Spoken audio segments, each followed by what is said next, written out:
All right, directors, it's time to find your seats and begin this meeting. All right, it's now 9 a.m. and I'm calling the meeting to order. With our agenda posting, we invited members of the public to view the broadcast of the Board of Directors meeting, and that's live at www.youtube.com/State Bar of Texas. We also provided instructions on how to sign up to speak at today's meeting. Sign-ups were available until 5 p.m. Central yesterday. Members of the public will speak under agenda item 5, and those members of the public who are joining us remotely via Zoom will remain in the waiting room until it's their turn to speak. Please note that this meeting is being recorded, will be recorded throughout, and the recording will be made available to the public. The State Bar's Executive Director, Trey Apfel, will now call roll. Director Baruch, Director Benish, Director Browning, Director Bullard, Director Cantu, Director Cavazos, Director Charbonnet, Director Cherry has an excused absence. Director Clark has an excused absence. Director Cochran, Director Courageous, Director Crosley, Director Culpepper, Director Gibson, Director Goss has an excused absence. Director Gross-Didier, Director Harris, Director Harrison, Director Hicks has an excused absence. Director Hill has an excused absence. Director Hoskins, Director Huddleston, Director Asrani, Director Castle, Director Kern, Director Kroger, Senior Justice Learman, Chief Justice Martinez, Director Masri, Judge McClure, Director McDonald, Director Mateer, Director Morales, Director Naylor, Director Perez, Director Pineda, Director Popov, Director Pratt, Judge Pulliam, Director Quadros, Director Ritter, Director Shambato, Director Sloan, Director Smith, Director Stafford, Director Stelly, Director Sood, Director Tabuado, Director Thiagi Rajan, Director Tisdale, Director Martin Toby, Director Robert Toby, Director Tobin, Director Vasquez is present but out of the room, Director Venzor, Director Voss, Director Wooten, Director Wynn, Justice Young. Madam Chair, we have a quorum. Thank you very much. I'll now call on Director Stafford for the invocation.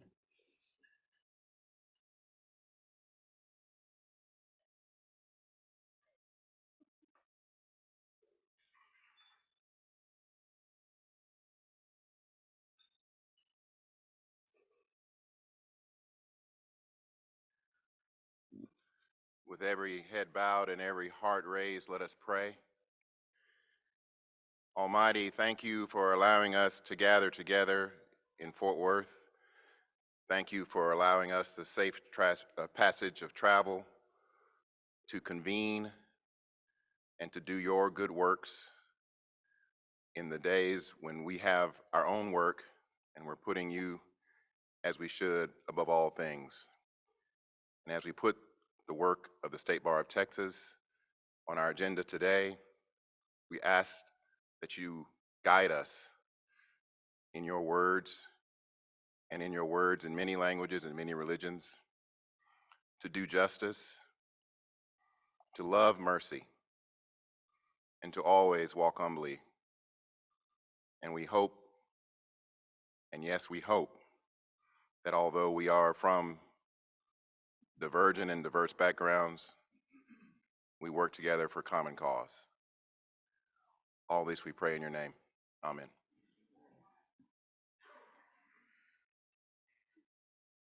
Thank you so much, Director Stafford. Now we're going to call on Director Pineda for the pledge to the Texas and United States flags.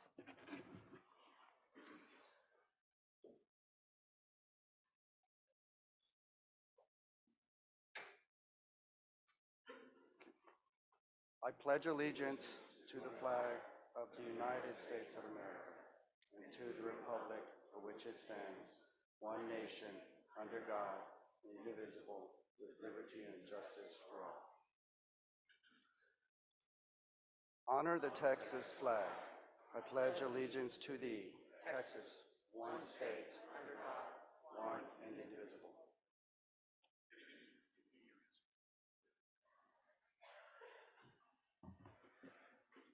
All right, we're on to agenda item 5. This is remarks from the general public. This time, we would like to welcome any members of the public who have signed up to speak. Any member of the public joining us in person who wishes to speak should sign up in a blue sign-in card. Looks like this, and return it to staff. If there's a specific topic of discussion or agenda item that you want to speak on, please list that on the card.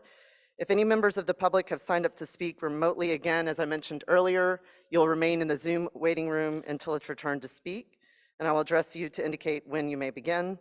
Each speaker who's here with us today is going to be given 3 minutes to speak, and we will notify you when your time is complete. I understand that we have 2 public members who have signed up to speak on agenda item 14A pertaining to DCAP. They are going to make their comments during the DCAP report as opposed to right now, so that their comments will be a little bit easier to understand in context. I don't believe there are any other members from the public who have signed up to speak. Is that correct, Kaylin Laney? All right. So during the remainder of the meeting, if there are any board members or staff who wish to speak, we're going to ask that you approach the microphone in the middle of the room there, and I'll let you know when it's your turn to speak. Okay, we're now moving on to agenda item 6, and this pertains to consideration and discussion of the consent agenda. If any director in the room wants to remove any item from the consent agenda and put it onto the regular agenda, please speak now. All right, hearing no requests for modification of the consent agenda, we do need a motion to approve the consent agenda.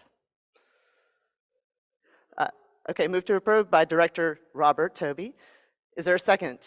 Okay, Director Harris, we have a second. Any discussion? So the item on the floor is a motion to approve the consent agenda. All those in favor say aye. Anybody opposed, say nay. All right, consent agenda is approved. We're now going to move on to item 6B in the agenda, and this is presentation of resolutions. I'll call on President Tisdale for this part of the meeting. Thank you, Chair Wooten. I'm a little bit overwhelmed standing here because it is my honor today to tell you we're presenting to two outstanding individuals here today, and it's my pleasure to have them here with us in person. So let me get to it. The first resolution is for Judge L. Clifford Davis. Judge Davis, if you want to, would you please start making your way up to the front?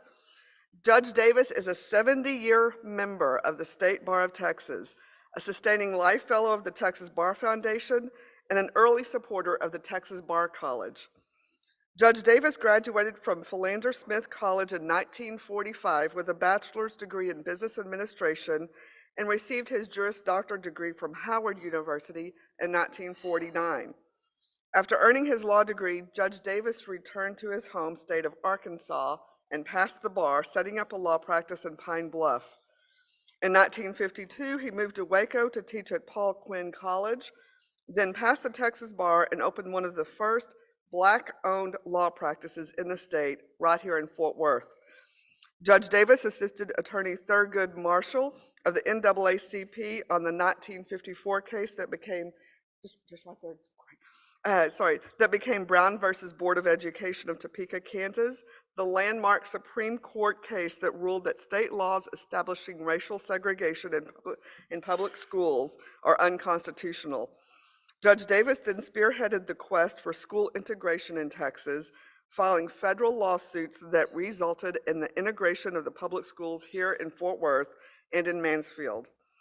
In 1977, Mr. Davis organized the Fort Worth Black Bar Association, which is now known as the L. Clifford Davis Legal Association. In 1983, Governor Mark White appointed him judge of Tarrant County District Criminal Court No. 2, where he served until 1988. Following that, he served as visiting district judge and senior district judge until 2004. In light of his long and consequential career, the State Bar of Texas honors L. Clifford Davis with this resolution for his outstanding efforts on behalf of the rights of Texans, his dedication to the Fort Worth community, and his unwavering commitment to the legal profession and the rule of law.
Hold on, we're getting one.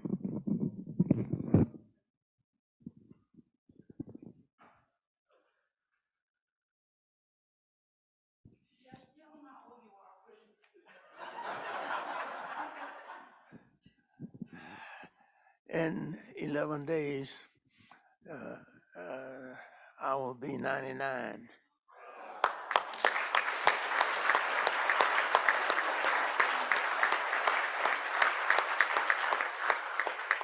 I jokingly say that I came over with Columbus, I was just a stowaway. I want to express appreciation for this recognition that you are giving me. I have been committed all of my career to what I call working for the general welfare of the community. And there's a section in this book that I've given to the president, which captures my responsibility feeling, and it's called Civil Responsibility. We've been talking about civil rights for years, and we need to continue to talk about that, but we need to talk about civil responsibility. That is, we, the people of the United States, have a civil responsibility individually and collectively to treat all inhabitants with decency, respect, and integrity without regard to their race, their culture, their educational level, their sexual orientation, their religious and non-religious affiliation, their political association, their economic status, their education level, or any other socioeconomic factor, and to advocate and practice freedom, justice, liberty, equal opportunity, safety, health, and the general welfare of the general population for all without regard to age, sex, or any other socioeconomic factor. We all have an individual responsibility, and I call that social responsibility, civil responsibility, and I have tried to practice that all of my life from my days in high school. Thank you so very much.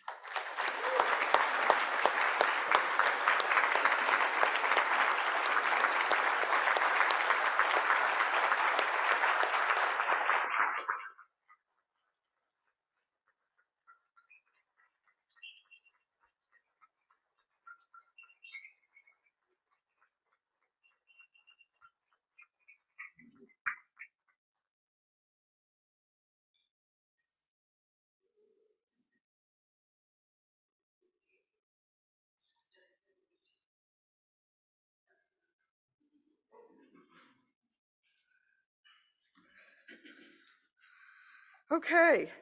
And what's so good about this is we're not finished yet. The second resolution is for Miss Opal Lee. Miss Lee, if you would, please come up to the front. For many decades, Miss Lee has been a tireless activist preserving and promoting the history of Black Americans. After graduating from Wiley College in Marshall, Texas, with a bachelor's degree in elementary education in 1953, Miss Lee taught at Amanda McCoy Elementary School in Fort Worth for 15 years. Miss Lee then attended North Texas State University, earning a master's degree in counseling and guidance, and worked as an educator in the Fort Worth Independent School District and a homeschool counselor before retiring in 1977. Despite her retirement, her work was far from over. Miss Lee co-founded the Tarrant County Black Historical and Genealogical Society in 1977, which organized yearly Juneteenth celebrations. She campaigned for decades to make Juneteenth a federal holiday, leading a 2.5-mile walk each year that symbolized the 2.5 years that it took for enforcement of the Emancipation Proclamation to begin in Texas on June 19, 1865. I would hope that you all would give a resounding applause to Miss Lee, and I'm so happy to present her with a resolution from the State Bar of Texas.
Good morning, young people. Now, you're all young people because you're not 97.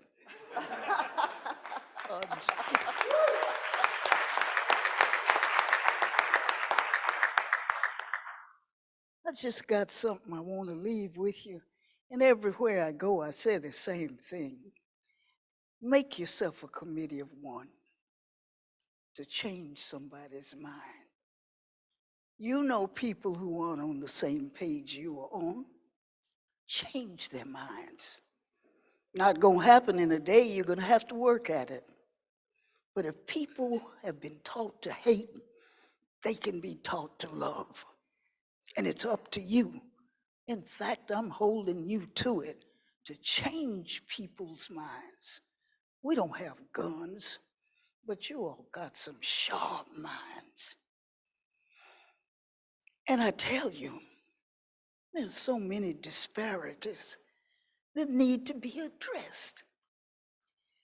The joblessness, the homelessness, the health care that some of us can get and others can't, and climate change that we are responsible for. And if we don't do something about climate change, we're all going to hell in a handbasket. So please, change somebody's mind. Now, the other thing I want to mention to you is that at the corner of Rosedale and Evans, we're going to have the National Juneteenth Museum in Fort Worth. Give me a hand clap.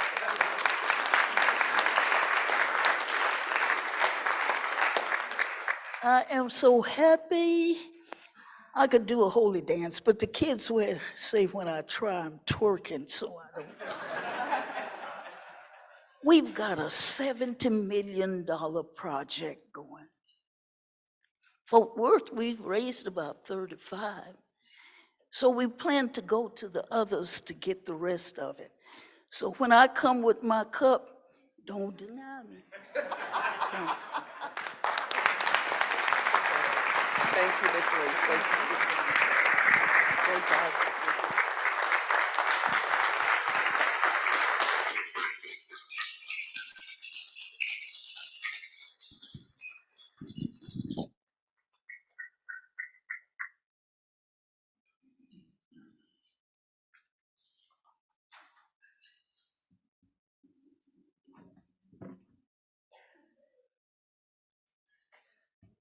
Well, that was very moving. Thank you so much for being here and for sharing your words of wisdom with us today.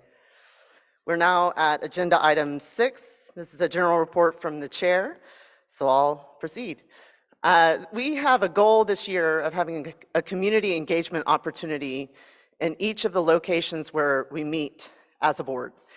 The community engagement opportunity this month is modeled after TYLA's Bookshelves in Courtrooms program.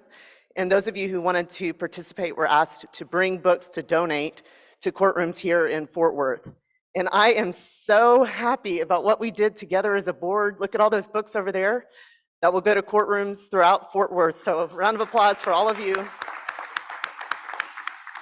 I'm also delighted to have Judge Wilkinson here, who's graciously made time in a busy schedule to take these books and get them distributed to courtrooms in the area and put them in good hands. Thank you so much for being here, for all you do, for making time in your busy schedule for us. Round of applause for Judge Wilkinson.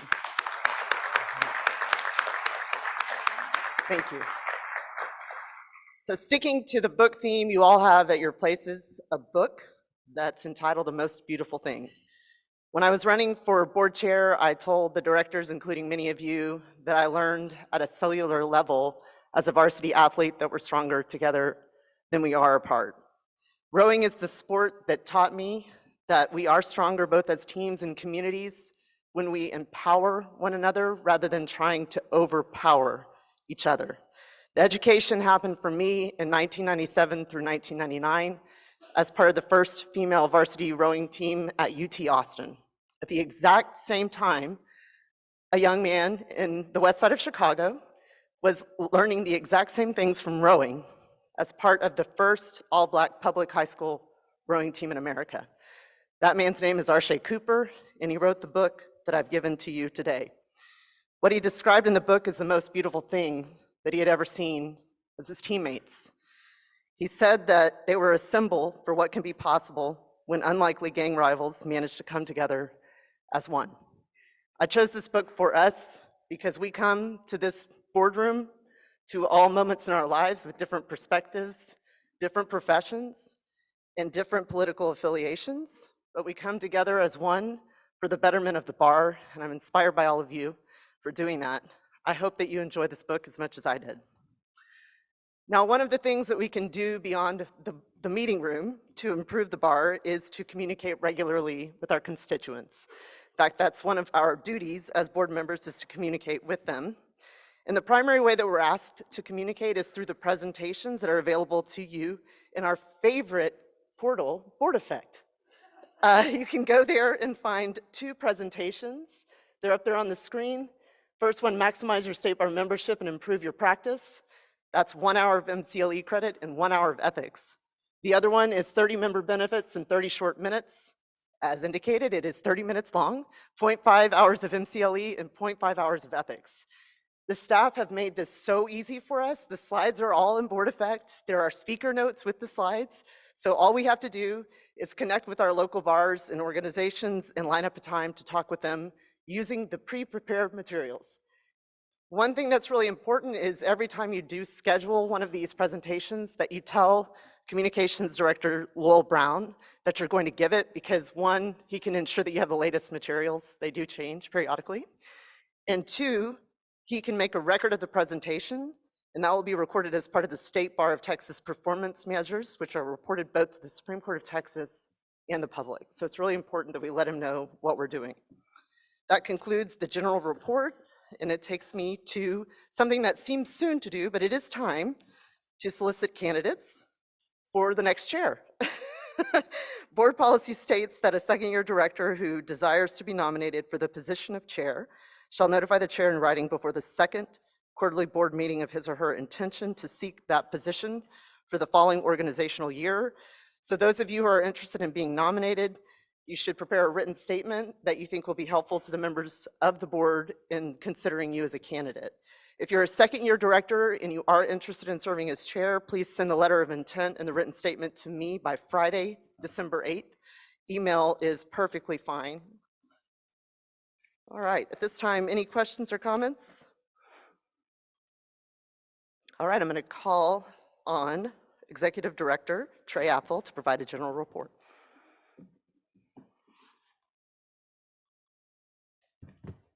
Thank you, Madam Chair. Good morning, directors. We start the morning off with some background information about things that we've been doing at the State Bar. First of all, I want to let you know, and you all know, we had our local bar leaders conference over the summer. It was a total success, great turnout. We had great support from our directors. Thank you very much. This helps fulfill our statutory requirements to, and I'm quoting section 81.0125, encourage the formation and activities of local bar associations. That is a very important purpose and function of what the State Bar does. So thank all of you for your support there. I also had the opportunity to attend on a national level the National Association of Bar Executives meeting, the National Conference of Bar Presidents meeting, and the Southern Conference of Bar Presidents meeting. Had opportunities to share ideas and concerns with executives from across the country, and it's just a great opportunity for us to stay in contact with our colleagues and share ideas and forge solutions. On the Texas Bar CLE front, we had our advanced family law seminar again in San Antonio last month, and attendance has returned to pre-pandemic levels. We had 2,153 people attend the advanced course, Family Law 101, and the Child Abuse and Neglect seminar. This was the first year that we did not have COVID-related space restrictions for seating and exhibitors. So live attendance in general is close to 80% now of pre-pandemic levels, up from 65% at this time last year. Webcast and online sales also remain very, very strong. So I want to commend our CLE crew for that. Also, Texas Bar CLE has a new course on AI and ChatGPT, and it is going to be held on November the 12th. There's also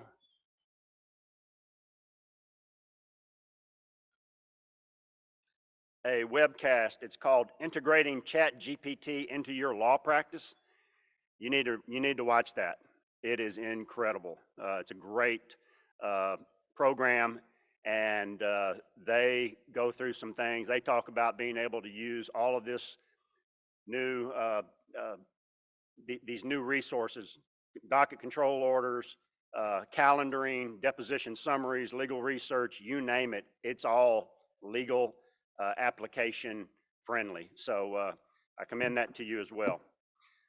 On the, we just had our 16th Leadership SBOT class. They had their first meeting last week in Austin. It's a great group that represents the diverse demographics of our state. During the first session, they heard advice and guidance from leaders who have been involved with the State Bar of Texas, including Karen Crump and our own Chad Baruch. Chad spoke Friday night at the meeting, and he was absolutely incredible. Thank you, Chad. The class also learned more about themselves while beginning to form a bond among their classmates.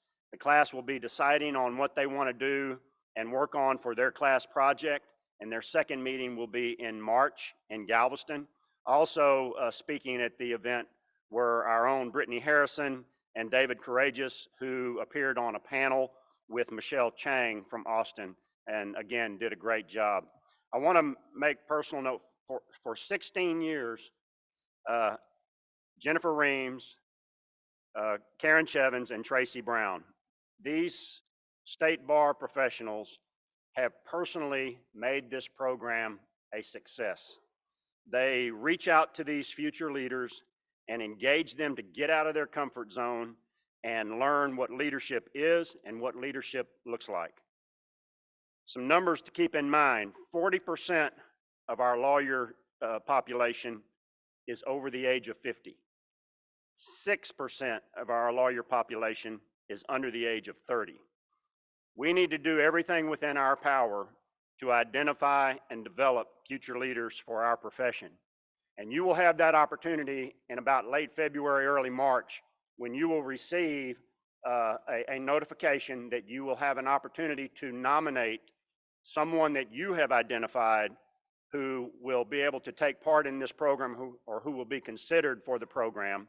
It is an excellent program, but we need help from you to help identify those future leaders. Somebody that you see has what it takes to do the job, as what Ms. Opal Lee said about changing somebody's mind. So be on the lookout for that. I want to congratulate our president, Cindy Tisdale, for receiving the 2023 Dan Price Award from the State Bar Family Law section. The award highlights Cindy's tremendous accomplishments in Texas family law, as well as her impact on the section. So it is well deserved. Congratulations.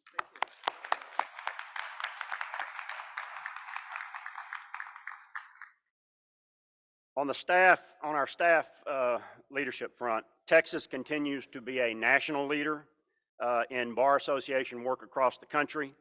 That includes our members serving in leadership roles. I want to update you on some of our current staff's leadership positions to give you a sense of the scope of our involvement, beginning first with our communications director, Lowell Brown. He is serving as chair of the National Association of Bar Executives Communication section this year. In this role, he serves as an ex officio member of the NABI, or National Association of Bar Executives Board of Directors, and he also serves as vice chair of the NABI Bylaws Committee. Next is Virginia Izaguirre. She is our Director of Program Planning for Texas Bar CLE. She is serving her second year as an elected director to the board and executive committee of ACLEA, or the Association for Continuing Legal Education. Next, our Law Practice Resources Director, Sharon Sandel, has joined Virginia, having recently been elected to the board and executive committee of ACLEA. Hetty Bauer, our Director of our Professional Development Division, was co-chair for the ACLEA annual conference in July, and she will now serve as chair for the upcoming mid-year conference. Our Chief Financial Officer, Tracy Jarrett, Texas Bar Journal Managing Editor, Patricia McConico, and Research and Analysis Director, Corey Squires, all serve on various committees of the National Association of Bar Executives. And then finally, Shauna Willing, our Chief Disciplinary Counsel, is serving on the advisory board for the Center for Judicial Ethics, which is part of the National Center for State Courts. So I'm very proud of our people getting out of their comfort zone and leading.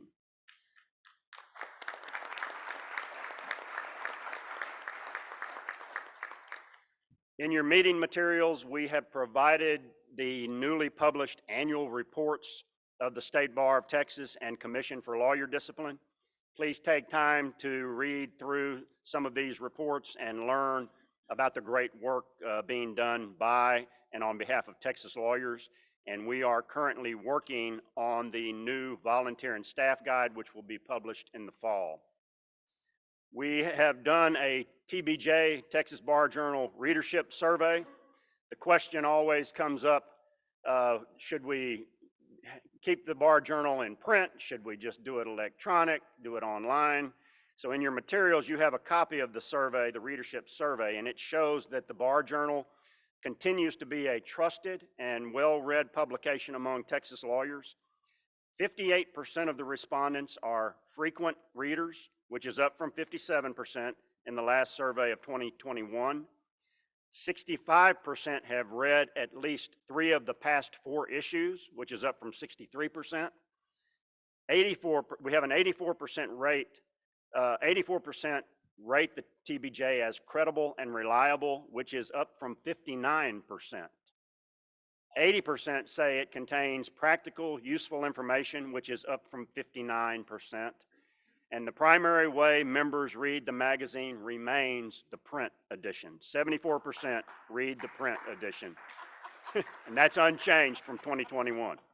These are very positive results, and I commend our Texas Bar Journal Board of Editors, as well as our staff led by Patricia McConico for their efforts, and our staff there includes Eric Catigua, David Espinoza, and Will Korn. They do a fantastic job. So here, cheers to TBJ. Next, relative to the Texas Law Center in Austin, not only is it very dirty on the outside because of all the construction that's taking place across the street, they've dug 2 holes now as they are preparing to construct 2 new office buildings on the north side of 15th Street, right across the street from the Law Center. But our facility staff, led by Michael De Leon, continues to do a great job of maintaining our internal infrastructure. To highlight just one example, in August, we replaced the building's fire sprinkler pump, which is activated, obviously, in the event of an emergency to deliver water to the sprinklers in and around the fire.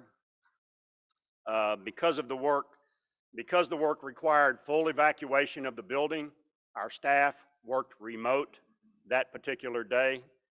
You know, we did it over a weekend, and we had to take up a day on either side of the weekend, and we got it done.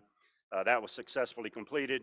Michael and his team work obviously mostly behind the scenes, but we want to acknowledge that their jobs are vital to our mission at the bar, and we appreciate them very much. And later in the meeting, Director Sonia Hoskins will have a more detailed report on updates at the Law Center, and if any of you have any questions either then or later, please don't hesitate to find me. Also on the IT front, we have some major IT infrastructure upgrades that are being completed under the leadership of our IT Director, Craig Chapman. The enterprise backup system is being upgraded to improve data recovery capabilities, enhance security, and then reduce downtime in the event of a system failure. The virtual server system, which houses about 50 servers in our data center, is being upgraded to increase performance, scalability, and resource utilization. To increase all of these aspects, various hardware upgrades, software, and configuration changes are being made, and we're upgrading memory to improve performance and handle higher workloads. We're also upgrading to the latest version of the virtual server software and making configuration changes to make sure the system makes best use of our available resources. Simply put, we are upgrading the VM system to run faster and easily scale up to handle peak workloads throughout the year. So our Wi-Fi network is also being replaced to enhance network reliability and speed, protect sensitive data, and increase satisfaction among our daily visitors. So a lot going on. There's always things to do and catch up on, and I'm proud of our staff for doing that. I now have an update from the Texas Board of Legal Specialization. House Bill 2384 was passed by the 88th legislature, and it mandated the creation of a new specialty area in judicial administration. TBLS is now working with the Supreme Court to develop standards for the certification with a goal of administering the first exam in October of 2025. So we're still a ways away, but we're in the process of working on that. Looking ahead, the next attorney certification exams are scheduled for October 2, 3 at the AT&T Conference Center in Austin. Also, TBLS is moving forward with the creation of 2 new short videos concerning the importance of board certification. One video will be directed to non-board certified attorneys on why being board certified is beneficial to their practice. The other video will focus on the public and why choosing a board certified attorney is important. These videos will be incorporated into the TBLS website, and the video focusing on the public will also be made available to board certified members to use on their respective websites. The videos are expected to be completed in November or December. And Leo Figueroa is the executive director of TBLS, and that man is passionate about board certification and TBLS, and he does a fantastic job. He is a San Antonio he's from San Antonio, and he and I get together occasionally just to compare notes and share ideas. So he's a great staff person. Lastly, I want to recognize one of our staff. It's my pleasure to present the quarterly Staff Excellence Award to Sylvia Ramon. Sylvia began working. Yep.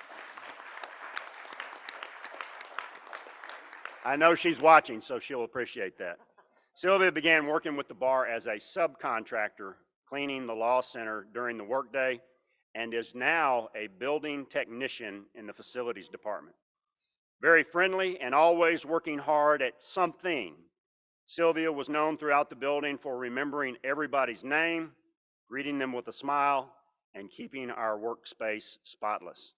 On Saturdays, Sylvia stays busy cheering for the Texas Longhorns, Rudy, and her Sundays are spent agonizing over the Dallas Cowboys. She lives and dies a little every weekend. Sylvia is known for going above and beyond to make sure that everyone at the bar has what they need to get their jobs done.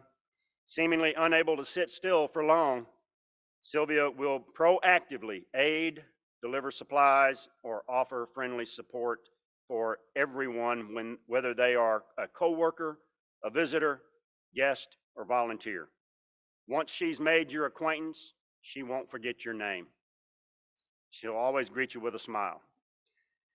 Sylvia's been a great addition to our facilities department, and in the short time that she's been there, she's shown eagerness to continue learning. She has a strong work ethic and a positive attitude.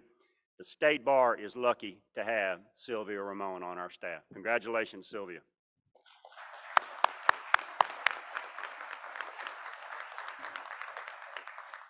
And Madam Chair, that completes my report. Thank you very much. Are there any comments or questions from directors regarding the report? All right, hearing none, we'll move on to agenda item 8. President Tisdale, the floor is yours. Thank you, Madam Chair. The clicker? Oh, right here. There we go. Good morning again. So I'm going to kind of go through briefly. I won't stop at and give details about every stop I've made since the last time we spoke. That would take a while. But I do want to kind of update you on what I have been doing. So on June 22nd and 23rd, Laura Pratt and I were the guest on the podcast about new leadership for the State Bar of Texas. On July 18th, I spoke to the Tarrant County Bar Association. On July 21st and 22nd, I attended the local bar leaders conference in Houston. And that was, as Trey said, a great time for the local bars to come together, and we all learned from each other. On July 25th, I spoke to the Tarrant County, that's still bar leaders, sorry, bar leaders conference. On July 25th, I spoke to the Tarrant County Family Law Bar. It was standing room only. They were lined up around the back, wanting to hear what the bar was doing. On August 1st, I spoke to Texaboda on their Talk Tuesdays webcast. There were about 150 people that logged on to that webcast. On August 3rd through 7th, I attended the National Conference of Bar Presidents and the ABA meetings, and that was a great time as always. And this is just some more pictures from our time. That's with the president of the ABA, the current president, or I'm sorry, the past president now. I also, there's more pictures from the ABA. I also attended the Advanced Family Law on August the 8th and spoke on behalf of the bar to that. It was like going home, I have to say. August 16th, I spoke to the Texas Tech Law School orientation along with Laura Pratt and yes, and you, and Director Stafford. I got to see all of you. I think you just showed up, Director Stafford, just to say hello, actually, which I appreciate. You're welcome. August 18th, I attended the section chair orientation via Zoom. On August the 23rd, I was at the, well, there's not a picture, but I attended the Texas Access to Justice Commission via Zoom. I attended that. On August 23rd, I attended the TMCP reception here in Fort Worth. Where's Shannon? There you are, Director Quadros. On August the 26th, I spoke to the Traffic Lawyers of Texas in Houston, and it was also a sold-out, full house, standing room only. And the great thing about this seminar, it was at the Lone Star Flight Museum, is where the CLE was. So that was an added bonus. On September 1st, I spoke to the Taylor County Bar Association in Abilene. There was not a picture of that, but I spoke there with Director Browning, helped me out on that one, wherever you are, Director Browning. On September the 6th, I attended the Judicial Conference in Houston and gave remarks at the luncheon. I also attended the TYLA meeting, board meeting in New Braunfels on September the 7th through the 9th. I attended on September 6th, I attended the Texas Bar Foundation luncheon in Houston. I also attended the executive committee on September 7th in Austin. On September the 8th, I spoke to the Florida Board of Governors for the Florida Bar.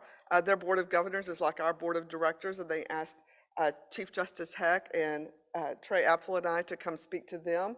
And so that was a great time letting them know what we were doing here in Texas. I also attended the Hemp Hill Dinner on September the 8th, a great time there for the Texas Supreme Court Historical Society. On September the 9th, I attended the Dallas Bar Association 150th celebration, and what a celebration that was. That was a great time, and I know a lot of you were there also. On September the 11th, I attended and spoke at the Tarrant County Bar Mentor Mondays. It's something they set up in one Monday a month. They have a mentor come in, and they provide lunch, and you get to basically just open discussion. They get to ask any questions they want. And that was a lot of fun. September 19th, I attended the TDC AA dinner in Round Rock, and had, thank you, Director Culpepper, but had a great time. I was welcomed with open arms, and so that was a lot of fun. As most of you may not know, that's how I started my career. I was an assistant DA. That was my first job out of law school. September 22nd, I attended and spoke at the Texas Watch Awards luncheon, where Dean Tobin was giving the Champion of Justice Award, and I had the honor and privilege of being able to introduce Judge Dean Tobin for that award. September 22nd, I attended the Leadership SBOT, as Trey's already told you about. What a great group of young lawyers. I have to say I'm very excited about them and what they're going to be doing. And I attended the San Antonio Bar Foundation Gala on September 23rd. I got to see some great friends, and of course, they honored Sarah Dysart with the Lifetime Achievement Award, and so I was able to see that, and thank you to Director Morales for that invitation. Oh, and in between, I worked. So that's kind of a little bit of what I've been up to since we spoke last. As you know, the Texas lawyers are involved in the leadership roles and lots of other organizations, local, state, on the national level, and one of those being the American Bar Association. After a maximum of 9 years of service, Kim Askew has been succeeded by retired Judge Laura Livingston as the Texas State Delegate at the ABA House of Delegates. Kim is a longtime member of the House, having previously served as the delegate for the ABA section of litigation and the Dallas Bar Association. She continues ABA service as the delegate for the American Law Institute. Judge Livingston assumed the mantle of the Texas delegate following the ABA's 2023 annual meeting on August the 8th. She's eligible to serve up to three-year terms, or 9 years, as Ms. Askew did. State delegates are elected by eligible ABA members in that state, so Judge Livingston is representing the lawyers of Texas generally and not just the State Bar as an entity. We're very grateful to Kim Askew for her service and her dedication, And we're also very thankful to Judge Livingston for her stepping in this role and taking it over. So thank you to both of them. I want to talk a little bit, I know Trey did, about the free CLE program that we do the day before our board meetings.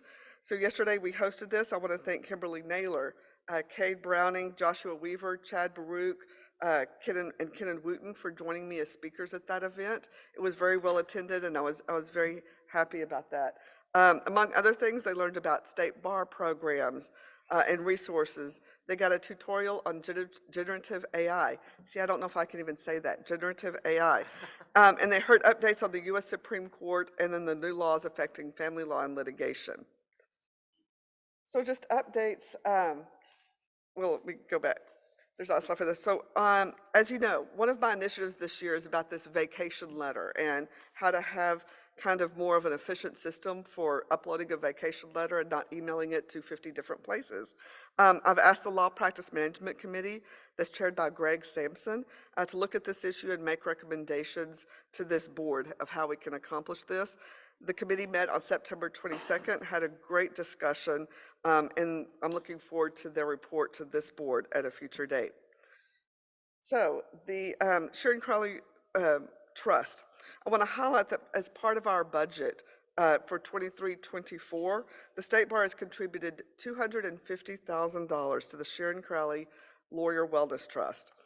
The trust provides an opportunity for Texas attorneys who experience addiction or mental health issues and they need help but do not have the resources to get that help, to allow them to be able to get the help that they need.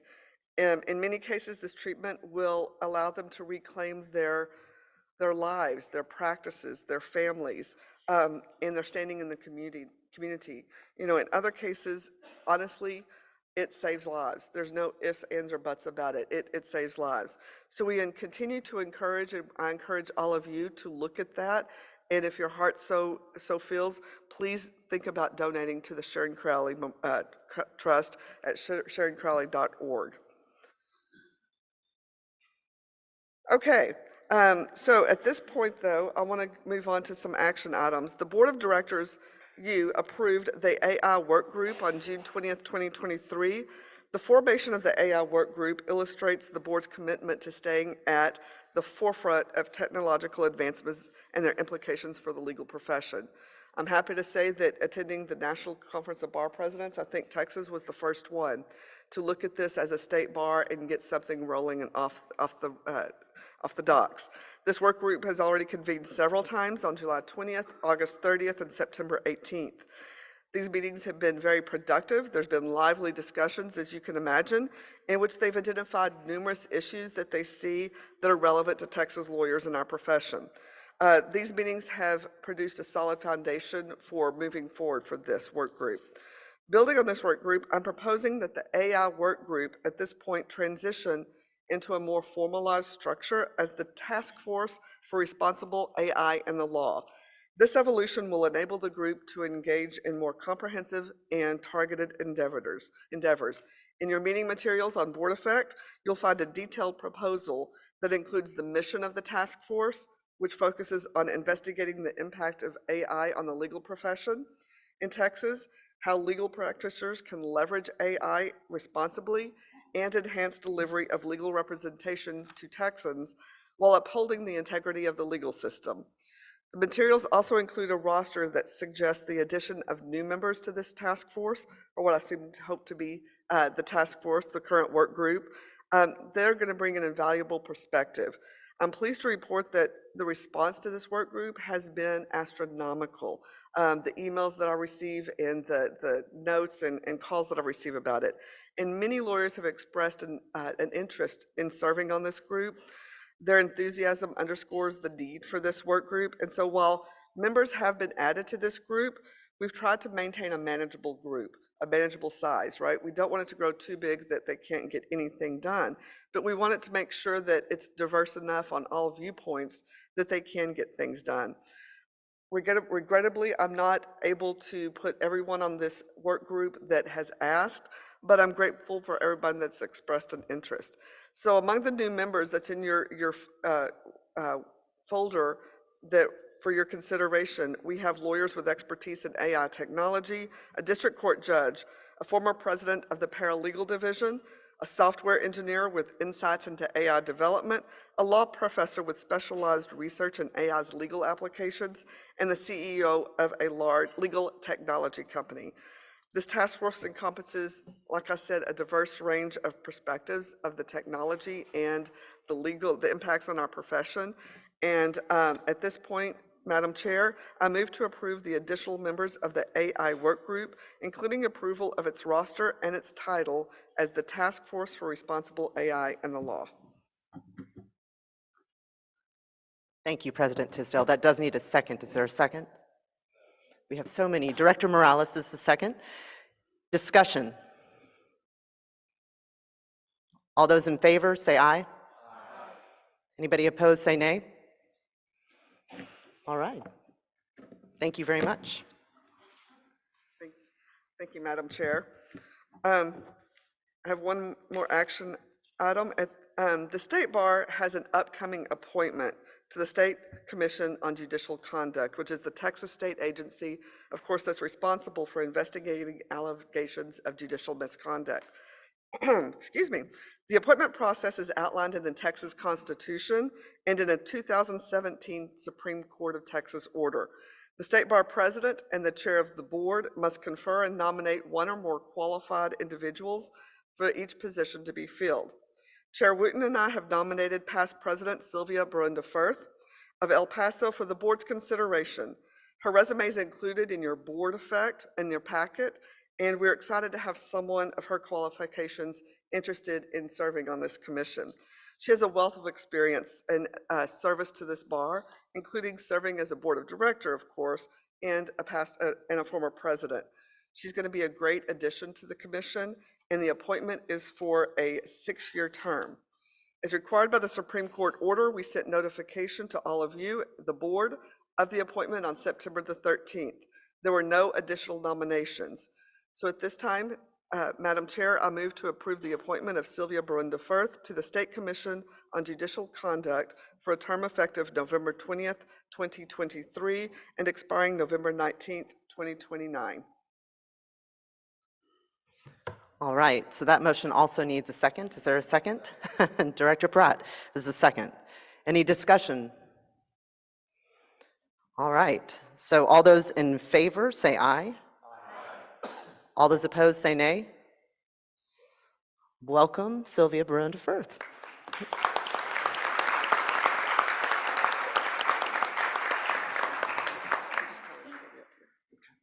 So we'll call you up here to the microphone now.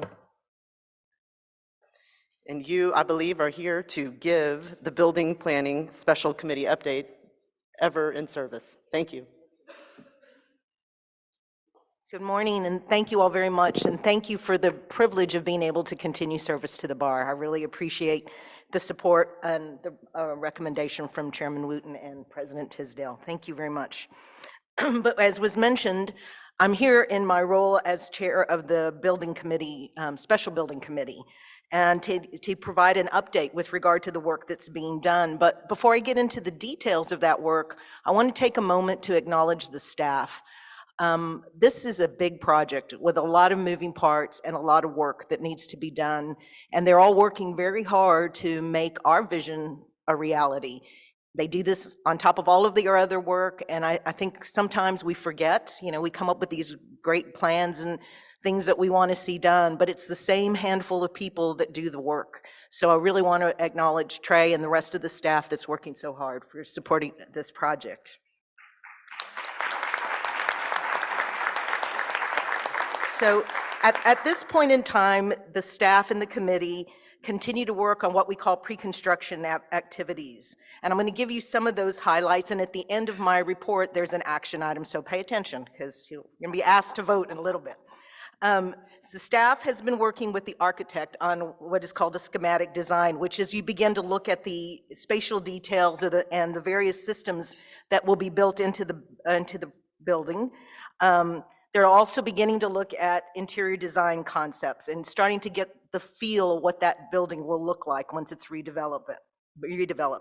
Last week, the staff met with the Austin Historical Commission's Architect Committee to get feedback from the project.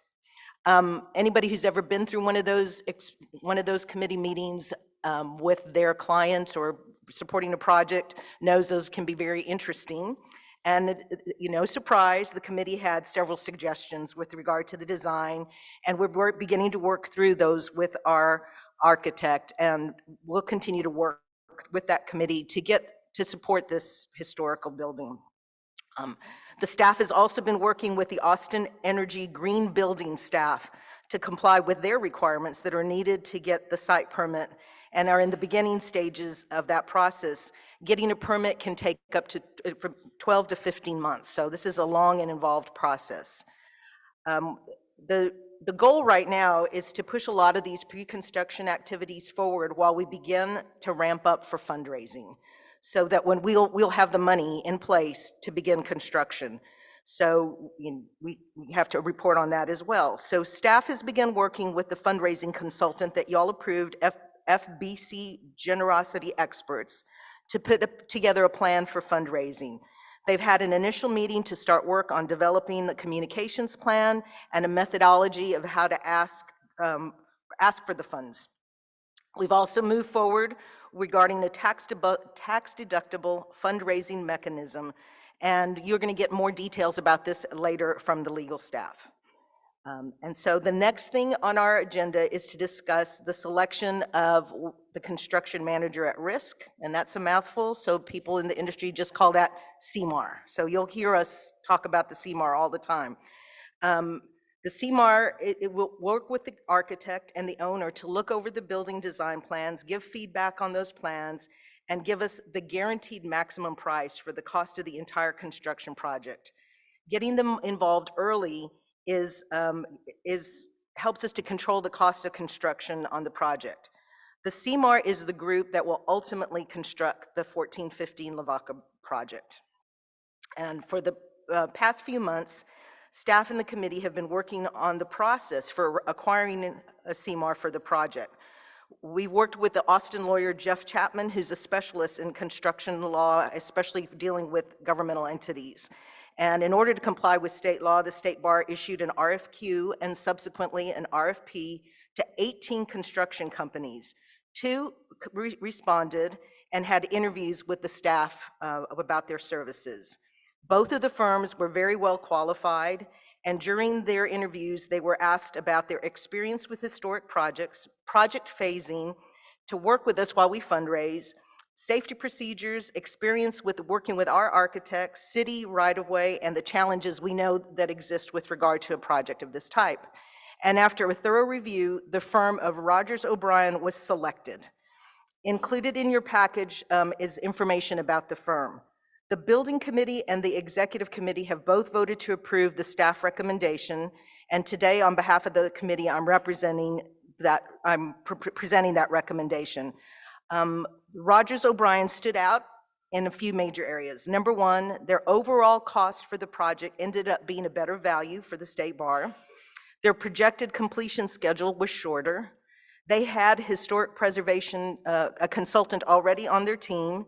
They have extensive experience working with the architect, and they have worked on law schools, a local bar, and even done work on the state capitol building. We have a great comfort level with regard to the team, and since we'll all be working closely with them for at least 2 years, we feel that their ability to communicate effectively with the team was very important for this partnership. The cost of these pre-construction services is $40,000, and we will look at contracting for general conditions, construction operating costs at a later time. This is just a preliminary step. We are working with them on a phased construction approach to align with our fundraising efforts, meaning the project will be scheduled in such a way that we will progress based upon the money we have on hand, so we don't overextend ourselves. So therefore, at this time, on behalf of the Building Planning Special Committee, we recommend the board approve the firm of Rogers O'Brien as the construction manager at risk for the State Bar of Texas. All right, we do need a motion to approve the firm of Rogers O'Brien as the construction manager at risk. Director Cavazos makes a motion. Is there a second? There's so many. Director Crosley, thank you for your participation. Any discussion? All those in favor say aye. All those opposed say nay. All right. Thank you very much for your report. One thing to add from Trey Atfel. I just wanted to note that Sylvia Brenda Firth's leadership in this area has been very significant because of her work experience. She's given us a great perspective in connection with this project. Also, August Harris has been a great help to us along the way. And then Sylvia mentioned thanks to me for our work on the project. So I just wanted to recognize Ray Cantu, who's working on the construction aspect of this project, Kaylin Laney, who's working on the funding, Chris Ritter, who is providing the legal guidance, and Lowell Brown, that is providing the informational background. Thank you. Thank you so much. Even though gratitude isn't there on the agenda, I'm always glad to insert it. All right. Now, President-elect Benish, the floor is yours. Good morning. All right, one more time. Good morning. All right. I think all of us in the room were blown away at that extensive list of events and engagements that President Tisdale has attended in such a short period of time. And I think all of us in the room are blown away by her profound dedication to the job. But I'm the only one in the room that was sweating a little bit through that whole long list, but looking forward to it nonetheless. I, like President Tisdale, attended a number of events, but not nearly so many as she did. And so I will not recap my attendance at some of the events that she and I both attended, including the Local Bar Leaders Conference in Houston, the National Conference and Southern Conference of Bar Presidents meeting in Denver, the annual board dinner of the TDCAA in Round Rock, and thank you again for the invitation, Director Culpepper, and the San Antonio Bar Foundation Gala, obviously in San Antonio last weekend. I did fly solo on a few events, and I wanted to report briefly to you on that before I gave you a budget update. On August 30th, I attended the Texas Minority Council Program Save the Date reception in Austin, and the top two pictures on the left and center are from that particular event. Both of the co-chairs for the TMCP attended. Our own director, Shannon Quadros, where are you, Shannon? Wave your hand there. Came up from Houston for that, and then Marcus Brown, who is on top left, attended as well, came down from Dallas. And I did want to take a moment, for those of you who have attended or know about the Texas Minority Council program, it's extraordinary and impactful. And I just wanted to take a moment for us to recognize and honor Director Quadros and in absentia, Marcus Brown, for their efforts to co-chair the Texas Minority Council program this year.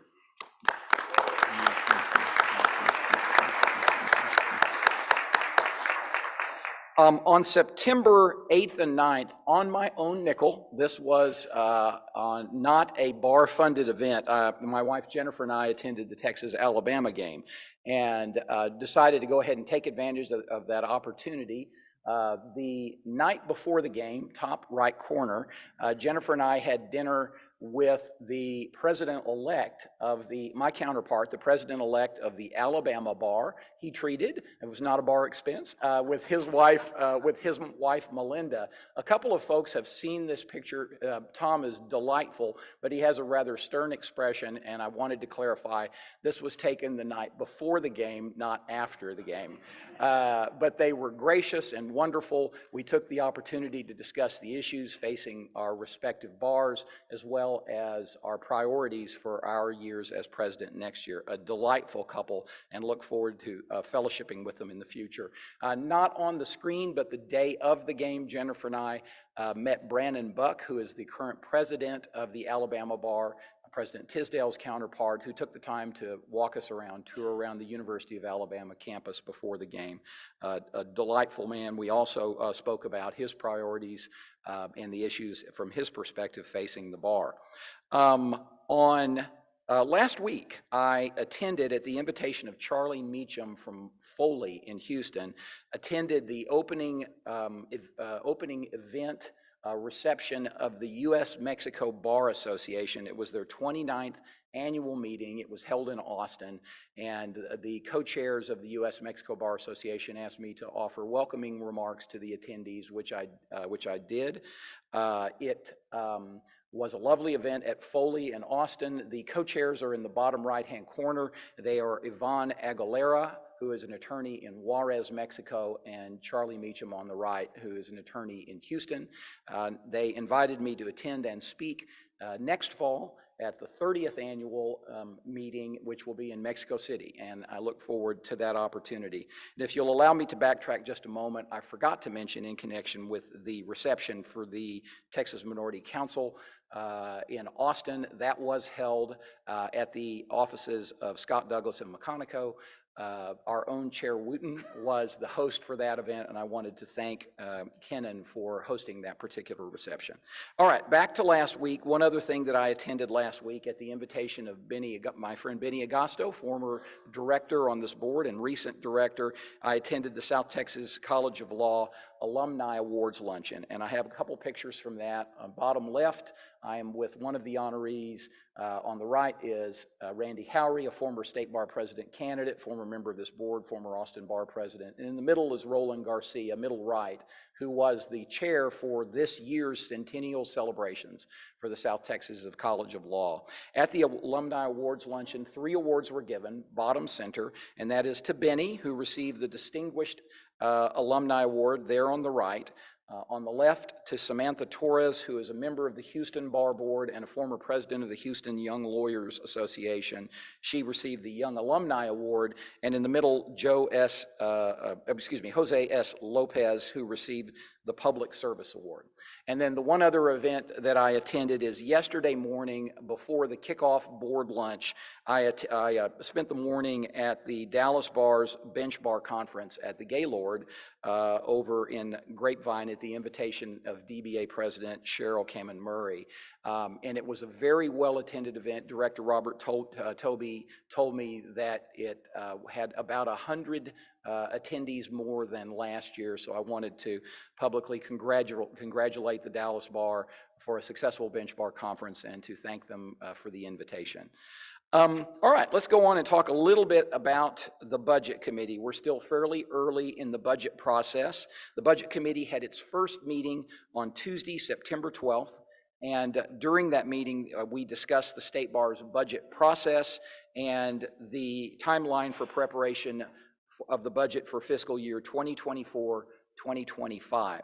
The budget planning and projecting, though, has actually been underway since August. Initial budget package will be furnished to the State Bar's division and department directors on October 2nd with a target completion date of October 13th. And once that budget data is received, the Finance Division will then prepare and analyze the budget. One important step in the process that we have included this year and will continue to include is a review of the budget for compliance with the State Bar's limitations as set forth in both the Keller and the McDonald opinions. Also, the Budget Committee will continue the prior year's Budget Committee's leadership initiatives with regard to long-term planning from the Bar's financial trends and projections. Finally, the Budget Committee will meet again on December 4th at the Texas Law Center.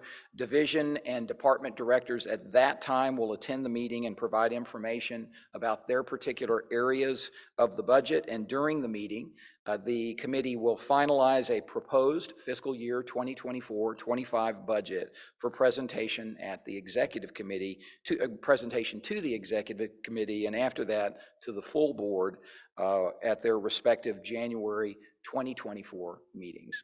And that ends my report, Madam Chair. Thank you. Thank you all. Thank you so much, President-elect Steve Benish. We'll now hear from our immediate past president, Laura Gibson.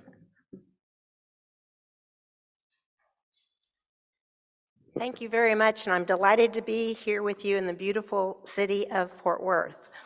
First, let me talk to you about the status of some of my presidential initiatives since we met at the annual meeting in Austin in June. First, with regard to the succession planning toolkit, you may remember that at the annual meeting, I announced that on the longest day of the year, we launched the succession planning toolkit, thinking that if lawyers needed an excuse to do their designation of a custodian, what better day to do it than the longest day of the year? So that's been launched and is getting a lot of publicity. It's a one-stop shop for attorneys to go find out what they need to plan ahead and prevent their partners and their loved ones from being left to handle the shutting down of their practice and the returning of their clients' files to their clients should something happen to them. The toolkit was created by the State Bar of Texas's Law Practice Management Committee and the Law Practice Management Program. As I said, the bar has been publicizing the toolkit in various ways, including advertisements in the Bar Journal and a news release that made numerous legal publications, including Law 360. We're going to continue to spread the word about the importance to designate a custodian. Having had a father who was a practicing attorney who passed away without a custodian and being a young lawyer at what was then Liddell Sapp, I can tell you that was not the legacy I wish my father had left for me. But I was in a much better position to handle it because I was a lawyer.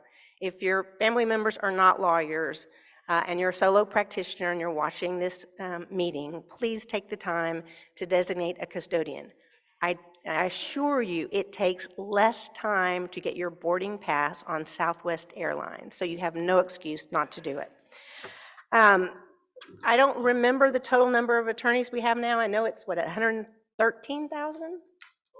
Closing in on 113,000. So I'm really disappointed to report that as of September 22, only 1,015 lawyers have made an advanced designation of their custodian.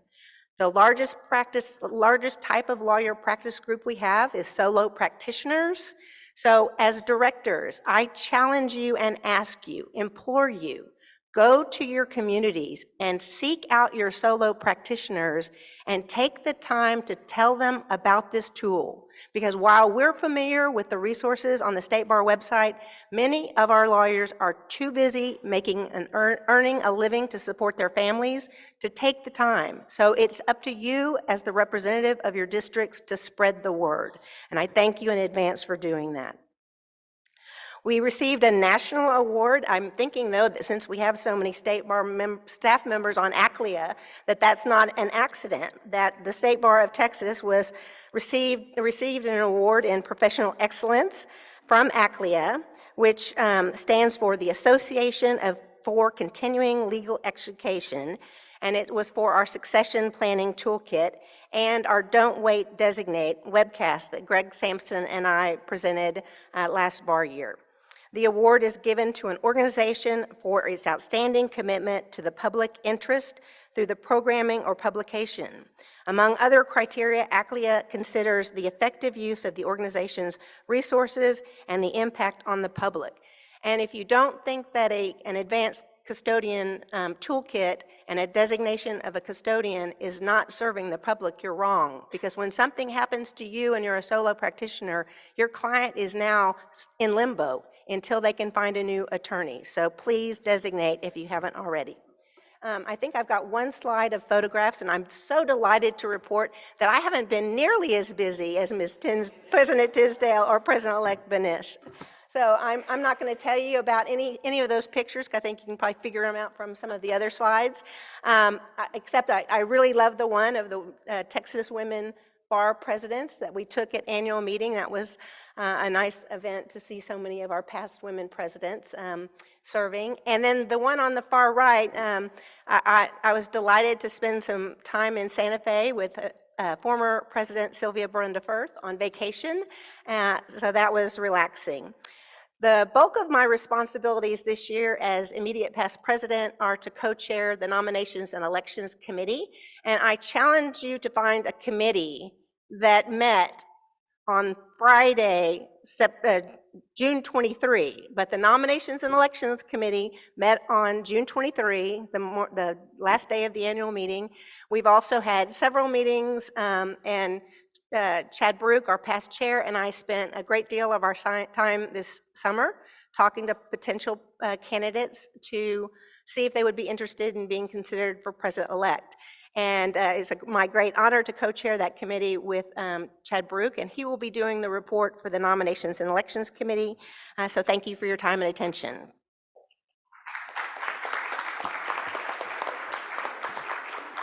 Thank you so much. Are there any comments or questions relating to the reports from either Mr. Benish or Ms. Gibson? Hearing none, we will now move on to item 11 in the agenda, and we're going to hear from past chair Chad Brook. Thank you, Chair Wooten. Excellent work. Director Fisher was right. Huge trade up. We have both a general report and several action items on behalf of Nominations and Elections. We had a discussion about whether to continue using a hybrid election of paper ballots or go straight to purely electronic voting. The committee decided that this was probably not the right time, given concerns over the lack of participation and levels of voting that already exist, that we didn't want to do anything that might diminish the number of votes cast in that election. So we felt the time just was not right at present. We want to do everything we can to encourage lawyers to vote. So we will continue using this hybrid approach for now, but monitor the return rates in the next few years to assess whether we should make the move to an all-online election at some point. We began the process in June to identify attorneys who might be interested in interviewing for president-elect. We, of course, as we always do, published the call for nominations in the Bar Journal through the online platforms and sent notices to all committees, sections, and local bars. Over the summer, as Laura said, we spoke with a number of people to gauge interest about being considered. We ended up with a list of 4 attorneys who agreed to be considered and participate in interviews with the committee. This is a large county year for candidates, meaning we looked at potential nominees from Austin, Dallas, Fort Worth, Houston, and San Antonio. On August 28th, we conducted the interviews at the Texas Law Center. It was an exceptional group of nominees. All 4 of them would have done a wonderful job as president-elect. We're very fortunate to have that type of interest from such well-qualified candidates. After a great deal of deliberation, the subcommittee voted to select Denise Schofield of Houston and Santos Vargas of San Antonio. Their biographies and interest letters are included in your packet under the Nominations Committee tab. We're very pleased to have 2 dynamic candidates to recommend to the board. For president-elect, they bring a tremendous amount of experience and service to the lawyers and the State Bar of Texas. We know they will run great campaigns. It is now my tremendous honor on behalf of the Nominations and Elections Subcommittee to move that this board approve Denise Schofield of Houston and Santos Vargas of San Antonio as State Bar candidates for president-elect in the 2024 election. I feel like I need to say this with energy. Not a trade up at all. All right, coming from a committee, no second is needed. Is there any discussion? All directors in favor say aye. Aye. All those opposed say nay. All right. Denise and Santos, congratulations and thank you very much.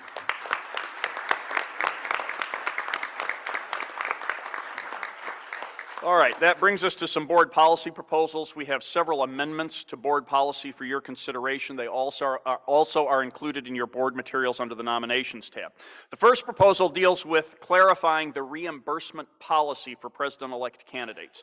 Last year, at the recommendation of the Nominations Committee, the board approved an increase to the reimbursement amount given to candidates by $10,000. That was the amount of the increase. This extra money was designated specifically to pay for the development of brochure and website expenditures, but this year the committee discussed broadening the reimbursement policy so that the candidates may choose what that extra $10,000 will be used for, to include things like travel expenses. The committee believed it was prudent and in the best interest of the bar to give the candidates that flexibility to use the money as they see fit. We propose amending section 2.01.12 of board policy. As you can see in your packet, This proposal does not increase the overall reimbursement amount for candidates. It still caps that amount at $25,000. It simply removes the requirement that the $10,000 increase be used only for brochure development and website expenses. If the board approves our proposal, our recommendation is that it be effective immediately to be used in this upcoming election cycle. On behalf of the Nominations and Elections Subcommittee, I move to approve proposed amendments to Section 2.01.12 of the Board Policy Manual as identified in your materials pertaining to campaign expenditures and reimbursement of costs for president-elect candidates. All right, coming from a committee, no second is needed. Any discussion? All those in favor say aye. All those opposed say nay. Okay, it's approved. We're going to hear about one more policy manual recommendation, and then we'll hear from candidates. The next item deals with board policy regarding candidate forums. There we go again, candidate fora, organized by the State Bar. Several years ago, the board implemented a policy that requires the bar to conduct at least 2 candidate forums or fora of the president-elect candidates. These are done to provide a forum for the candidates to promote their candidacies and their positions to State Bar membership. Under this policy, we have hosted these events for the past 2 years, 2022 and 2023, one in March and the other in April. They've been publicized heavily via membership e-blasts, full-page ads in March and April editions of the Texas Bar Journal, postings to texasbar.com/election, a post on the Texas Bar blog, and inclusion in the daily news briefing e-newsletter. Despite these efforts, attendance has been low, only 60 to 70 people per forum, and many of the people who attend the March forum are attending the April forum. So the benefit of conducting that second forum has been minimal at best. We would like to amend the policy to remove the mandatory element that we have to conduct at least 2 such candidate forums. This gives us the flexibility to conduct them at our discretion. Our intent would be to hold 1 virtual forum each year with the option to add a second in any given year in response to demand that year. On behalf of the Nominations and Elections Subcommittee, I move to approve proposed amendments to Section 2.01.09 of the Board Policy Manual as identified in your materials pertaining to President-elect campaign forums. Thank you so much. Again, coming from a committee, no second is needed. Any discussion? All those in favor say aye. Aye. All those opposed say nay. Okay, approved. Finally, the Nominations and Elections Subcommittee is looking at the length of the campaign period for president-elect candidates. Board policy specifies that the campaign period begins at the conclusion of the September board meeting and ends at the end of April. We have heard from many people that this extended campaign period is too long and may deter people from running as candidates. We are looking at how we might be able to shorten the campaign period to make it more user-friendly, and the committee may be coming back to you with proposals on that sometime during this bar year. We did meet with the candidates to talk to them about their campaigns, and they have agreed that they will hold off on in-person visits to law firms until after January 1st. They have both been given permission to attend 1 social event each that occurred before this board meeting. Otherwise, they now will be free to campaign as they wish unless they reach some agreement to the contrary, and that concludes my report. Thank you so much. Okay, now it's time to hear from our candidates, and we're going to have introductions of each candidate. The introductions will be 1 minute long, and then each candidate will get to speak for 5 minutes total. I'd like to call on Director Quadros to introduce our first president-elect candidate, Denise Schofield. And feel free to come on up here to introduce her so everybody can see you.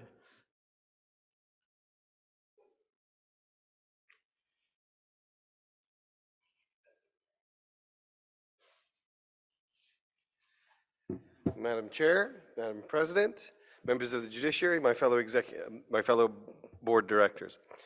Denise Schofield is a trial lawyer and a committed bar leader. A 32-year lawyer, she heads the litigation group in the Houston office of Winston & Strawn. Denise represents clients on both sides of the docket in complex business disputes and often assists in high-profile crisis situations. Denise began her bar service back in 1993 when she chaired the Houston Young Lawyers Association Adopt an Angel Committee. She went on to serve as president of the Houston Young Lawyers Association, chair of the Houston Young Lawyers Foundation, president of the Houston Bar Association, chair of the Houston Bar Foundation, and as a director of the State Bar.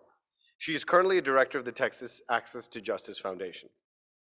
Denise has an active pro bono practice and regularly advocates for funding and support of legal aid, meeting with the Texas Legislative Delegation each year in Washington, D.C. for federal support and here at home as well. Her pro bono work has put her in courts across the country, from JP Court to the United States Supreme Court. Denise has been consistently recognized by many publications during her career, including The Best Lawyers in America, The Legal 500, Law Dragon, and Super Lawyers. Schofield was named Outstanding Young Lawyer of Houston and Outstanding Young Lawyer of Texas in 2003 for her service to the profession. Denise?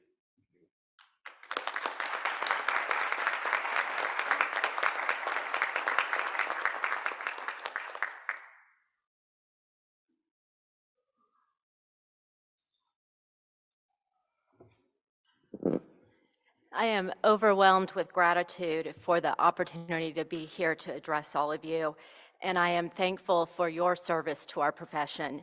In the board packet, you have my letter of intent that describes what I believe to be the issues facing our state bar, and you have my resume, which describes a little bit about my practice. So I want to tell you a little bit about my personal background here today. I was born in Omaha, Nebraska, and I spent many of my formative years in the Midwest. My great-grandparents immigrated from Poland. My maiden name is Urzędowski, and settled in Omaha. They took jobs in the meatpacking industry and lived steps away from the stockyards and from the railroad tracks. My dad put himself through college by working as a butcher and attended night school, and my mom was a Catholic missionary. After I was born, my dad took a sales job with the Bell Companies long before divestiture, and we traveled all across the country for his job. Eventually, we settled in Plano, and I was there for my middle school and my high school years. In Plano, I became active on the speech and debate team and spent almost every weekend of middle school and high school traveling around, debating the pros and cons of every social issue you can imagine, all generally devolving into whether or not there was a risk of thermonuclear war. Going to different schools, cities, and states was an opportunity I would not have had but for my participation on the debate team. I was recruited to debate at Vanderbilt, where I met my husband, John, a native Houstonian, on the very first day. John, when he proposed to me during our third year of law school together at SMU, said all in one breath, "Will you marry me, but we have to live in Houston." In 1992, I began my law practice at Bracewell and Patterson in Houston. I can remember sitting at my desk at Bracewell, blonde wood, looking across a sea of orange carpet and thinking, how did I get so lucky as to be here? I still feel that way today. I feel so fortunate and blessed to have the opportunity to be a lawyer. I became involved in bar service at Bracewell when an older associate asked me to participate in the Houston Young Lawyer Association's Adopt an Angel program. We collected gifts to match to underprivileged children, and then we distributed them to the kids at their elementary school. During my first year delivering gifts, I asked one of the pre-K kids if he was going to take a peek at the gifts in his big, large trash bag full of just massive amounts of presents. He looked at me straight in the eye and he said, "No, ma'am, I wouldn't have anything to open on Christmas." I was hooked at that point. And he's really the reason why I continued with my bar service. I still have a picture of that little boy in my office today. Over the years, I became president of the HYLA and then president of the Houston Bar Association. My year as HBA president was marked by the Texas Supreme Court's rollout of the family law forms. And I spent a substantial amount of time convincing our family law section not to secede and discussing their fears of displacement and working through that. Later, I served as chair of the Houston Bar Foundation and then was asked to return to the board for an additional full term. My 3 children grew up as barflies. They were always in tow with me, and they all did a summer tour of duty at the HBA under the formidable executive director, K-Sim. Somewhere during my local bar service, I was diagnosed with leukemia. I had terrible prognostic indicators and 3 young children, and I didn't tell anybody. I went for chemotherapy on the weekends, and I worked in my office during the week because there was no such thing as remote work. I cut every deal with God that you can imagine, that if I were to have any bonus time, I would spend it helping people who others couldn't help. Since that time, I've tried to live up to my end of the deal by spending a substantial amount of my time representing the disadvantaged and the disenfranchised. This past year, my New Year's resolution was to take on 3 new types of pro bono matters. I have 1 to go. While I have loved being a lawyer, I'm concerned about our profession. The incidence of depression and addiction are too high, and we're losing too many friends and colleagues to mental illness and suicide. Treatment can be prohibitively expensive, and the threat of job displacement by artificial intelligence also looms large on our members and increases the stress. The rule of law in our society also is something that is undervalued, and I think in part because we have failed to provide access to justice to too many. While I'm concerned about these issues, I'm also hopeful. We have so many dedicated, committed members to take on these challenges, and I know as a bar, we are better together. Thank you for inviting me here today.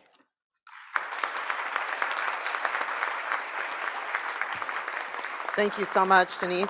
Now call on Director Morales to introduce our second president-elect candidate, Santos Vargas.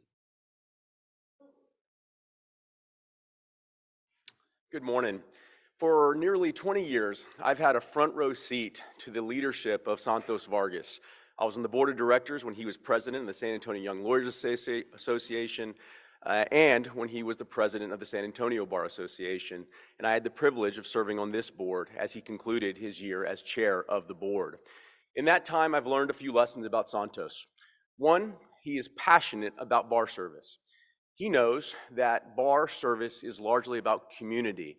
It's about telling our members that we are not alone, that there are services that can assist them through any challenges they may have. As president of the San Antonio Bar Association, his primary goal was to increase member engagement, and he found innovative ways to do that. And secondly, I've learned about Santos over that 20 years is that he understands that this is a privilege, and he does not take it for granted. As a son of immigrants and the first person in his family to earn a college degree, he understands that his path to bar leadership was not a given. And as a result, he pours everything he has into it. I've had a privilege of calling him my friend and my colleague, Santos Vargas.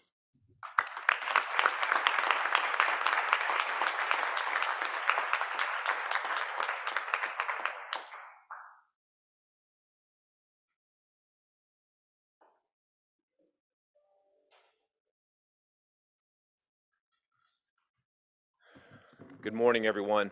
Let me start off by saying how truly humbled I am to be here with you. Growing up, I never thought that I would be fortunate enough to actually become a lawyer, much less to stand here in front of a group like this, speaking to the 108,000 lawyers of the state of Texas, asking for the opportunity to be their president-elect. My parents were born in Mexico, rural Mexico, poor, with no education. And when I say that, I mean academic education, because they had a heck of an education in hard work. My dad came to this country as a migrant farm worker. My mom came over at 15 years old, leaving her mother, brothers, and sisters in Mexico to work as a housekeeper. And they both taught me a lot about hard work. And so I thank them every day of my life for everything that they taught me. By the time that I was growing up, my dad was a roofer, which meant that from the time that I was 7 or 8 years old until I graduated from high school, I was a roofer. And I still remember those 100+ degree days covered in asphalt from roofing shingles, carrying buckets of hot tar, my hands covered in blisters and burns, and thinking to myself, is this how it's always gonna be for me? Well, it wasn't, because it turns out that working on those roofs was the best motivation to get an education that my parents could have possibly ever given me. And so here I am, living the American dream. We live in the greatest country on earth, and we have the best legal system in the entire world. And we live in the state with what I believe has the best bar in the entire country. And the reason that I'm doing this is that the legal profession has given me everything that I have. It's shaped my professional journey, but it's also had an incredible impact on my personal life. If it wasn't for the legal profession, I never would have met my beautiful wife, mother to my children, and highly talented lawyer, Patty Vargas, who happens to be here with us today. Thank you so much for everything, Patty. And so I'm incredibly grateful for everything that the legal profession has done for me, both professionally and personally, which is why I'm focused on supporting Texas lawyers, because Texas lawyers are the bar.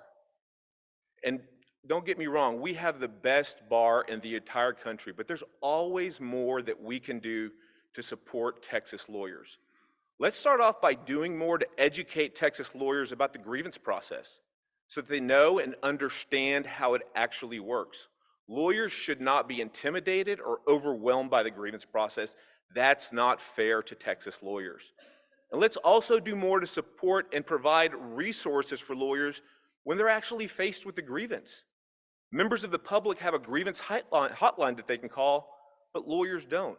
I'd like to explore the possibility of a line separate from the disciplinary counsel's office that lawyers can call and get information about the grievance process, and a list of lawyers that defend against grievances. I think Texas lawyers deserve that and more. I think we should also do more to promote access to remote proceedings, especially for the lawyers who have a difficult time showing up in person. And let's do more to empower women lawyers. Women lawyers continue to face way too many obstacles in the legal profession. Approximately 50% of law firm associates are women, but only slightly more than 26% of law firm equity partners are women. We can and should do more to provide the resources and training to change that. I think we can also do more to provide opportunities for young lawyers to succeed. And let's not just hire lawyers of color, let's give them a seat at the table when important decisions are being made. In addition to that, I think we can do more to support our seasoned lawyers, the trailblazers who have done so much to support the legal profession. And let's make the legal profession more welcoming to lawyers of all identities. Approximately 7.2% of Americans identify as LGBTQ+, but only 4.17% of lawyers do. We need to ask ourselves why, and then we need to provide the resources and the training to help change that. Now, those are just some of the things that I want to focus on if I'm elected president-elect. And frankly, there's a lot of listening that I need to do during this campaign. And so in closing, my promise to Texas lawyers is that I'm going to listen to Texas lawyers. I'm going to work hard like I always do. And my campaign will be focused on Texas lawyers because Texas lawyers are the bar. Thank you, and thank you for everything that you do for Texas lawyers.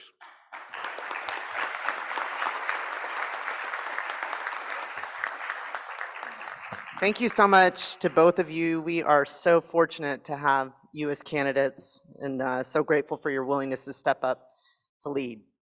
That brings us to item 11B in the agenda, and I'll now call up Director Crosley as Chair of the Policy Manual Subcommittee.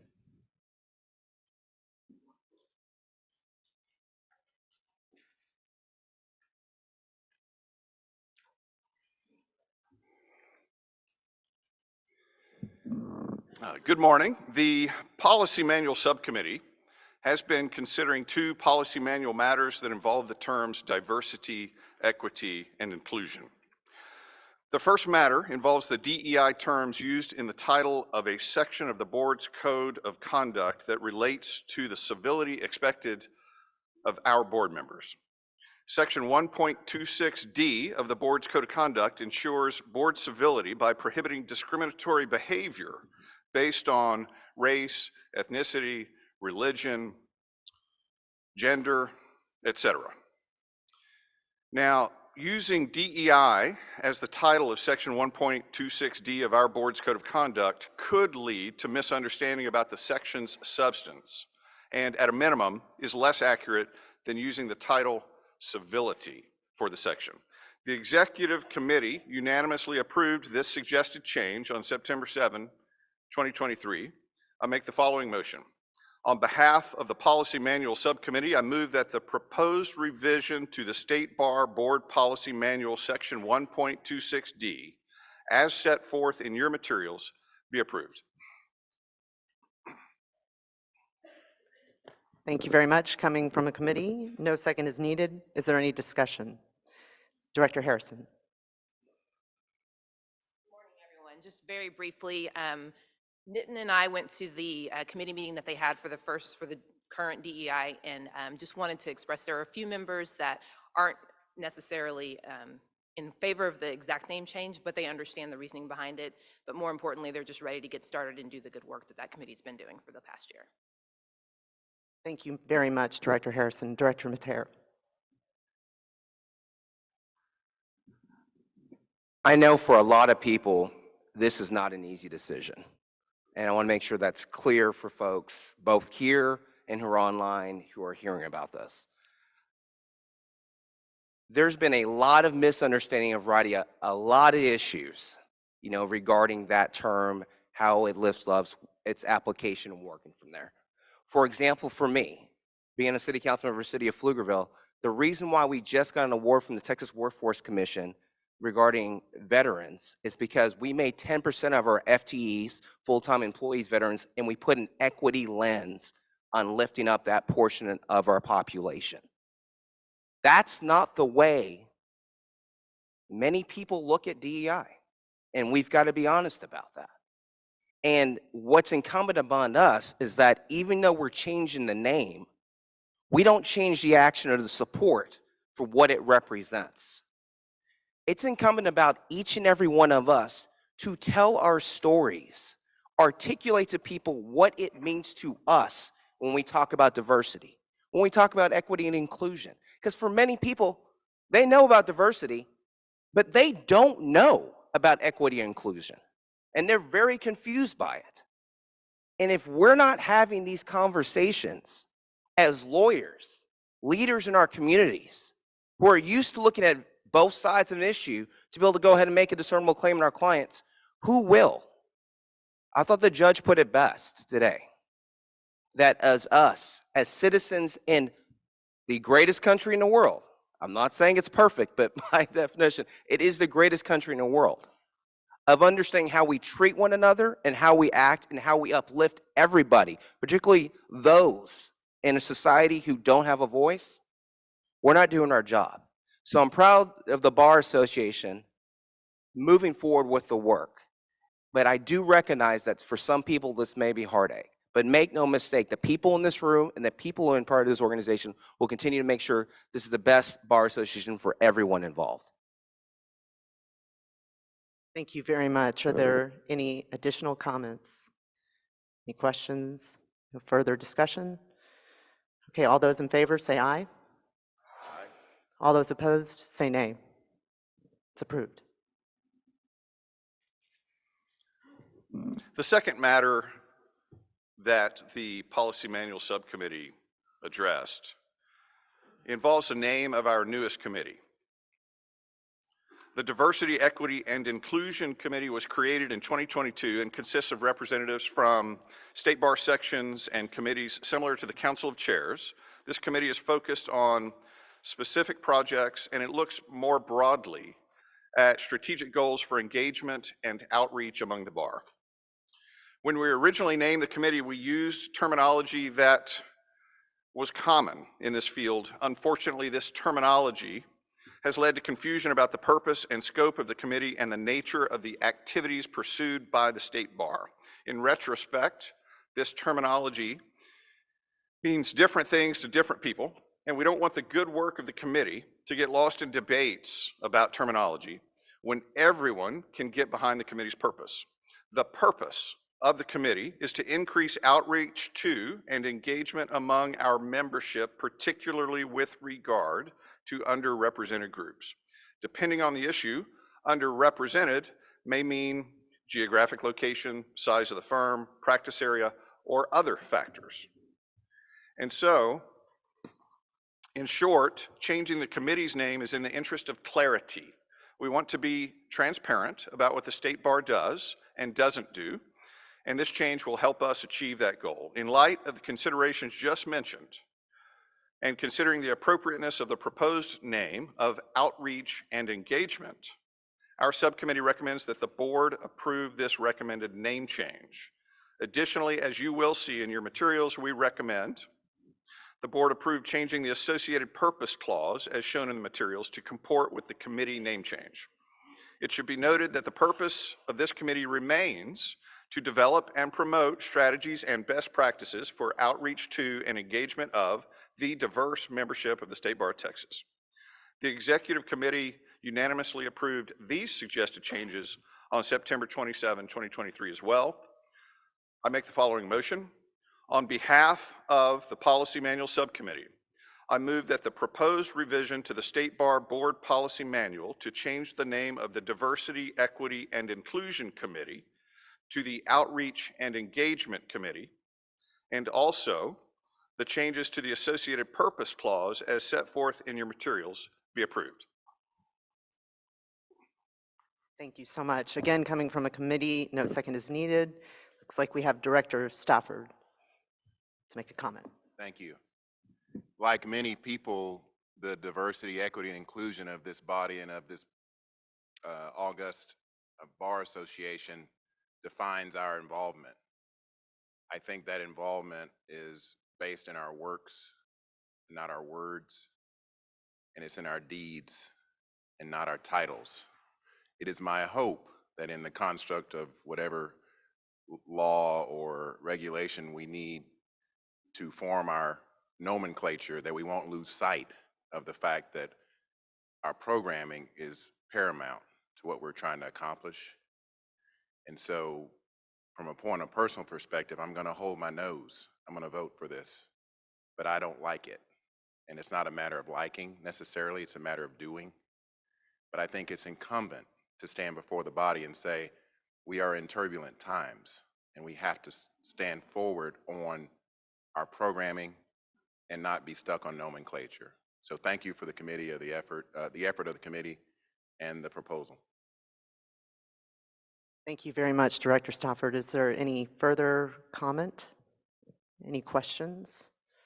All those in favor, say aye. Anyone opposed, say nay. It's approved.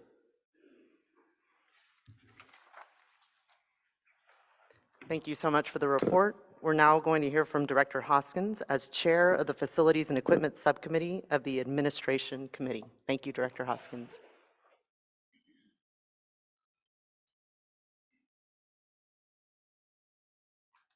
Good morning. I am presenting a general report on behalf of the Facility and Equipment Subcommittee. The committee met on September the 25th, 2023 to discuss several projects that have occurred at the Texas Law Center and to discuss the Dallas CDC office lease. The facility department replaced one of two condenser pumps with the HVAC system in the Law Center. And so you'll see on the right-hand side, on the left-hand side, that is the new pump. So if you're not familiar what a condenser pump is, it works like the outside of your home air conditioning system, which removes warm water from the system, cools it, and recycle it to be cool. The original condenser pump in the Law Center has never been replaced. The facility department scheduled and budgeted for the replacement of the equipment during the 2023 fiscal year. The project experienced a 9-month delay due to supply chain issues. The project is now complete and the pump is in service. The budget for the project was $50,000. The project was completed for $44,200, so I want to commend the staff for that. The facility committee also had to replace the fire pump in the Texas Law Center. The picture of the fire pump is on the right-hand side. During a fire emergency, the fire pump works to bring water from the ground level to the sprinklers above and around the fire. The original fire pump in the Law Center is tested every year. However, the fire pump failed to provide adequate water pressure during the 2022 testing. Due to a 6-month delay because of supply chain issues, the pump was delayed, but a new pump has been installed and now is in service. The fire pump passed the fire inspection. The budget for the fire pump was for $45,000, and the pump was completed for $39,000. Also, there was an issue with the sub pumps. 2 sub pumps located in the bottom level of the parking garage at the Law Center have both failed and need emergency replacement. The function of the sub pumps is to remove excess drain water up to the street level, and the city service remove it for processing. One of the pumps was in disrepair, and the Law Center was in the process of replacing it, where the remaining working pump failed. The garage at the Law Center flooded and needed emergency remediation. After the water was removed, both pumps were found to be out of order, and a temporary pump had to be installed. 2 new pumps have been ordered and will arrive mid-October. The 2 pumps will cost approximately $17,000. The State Bar has allocated money to the Texas Law Center Fund for the purposes of replacing equipment, parts, and repairs. The Texas Law Center is approximately 50 years old, and the bar has a detailed plan to take care of the building and the equipment, which can be very costly. By replenishing these funds during the budget process, the facility department has money on hand to replace and repair the aging equipment. As it relates to the Dallas CDC office lease, the State Bar has had an interesting situation to occur with regards to the Dallas CDC office lease, which is located at the Princeton Building near the North Dallas Tollway. In 2009, the State Bar entered into a 10-year lease to rent the space. In 2019, the State Bar renewed the lease to 2030. The lease will expire in approximately 7 years. Recently, the State Bar was notified the current owner of the building has filed bankruptcy. A prospective buyer of the building contacted the State Bar and other tenants to inform us that he was going to purchase the building and convert the building into condominiums. He also informed the State Bar we had to vacate the building by July the 1st, 2024. The prospective buyer has offered to relocate the Dallas CDC office to one of his properties located near the Dallas Tollway. The offer is for the same price as the current lease terms. The State Bar staff will evaluate the offer and compare the offer to other properties in the Dallas area.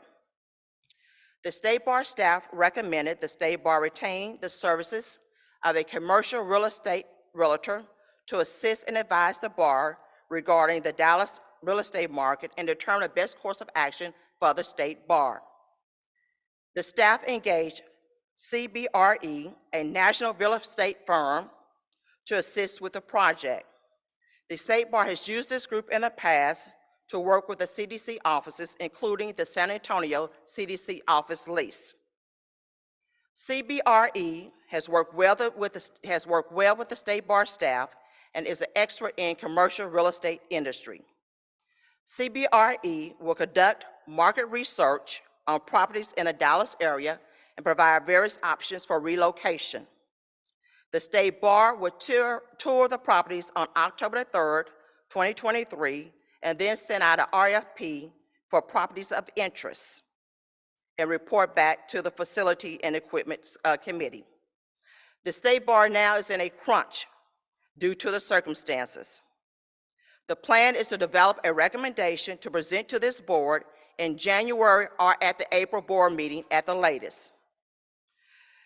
It takes approximately 3 to 5 months to build out the space to meet the needs of the CDC office.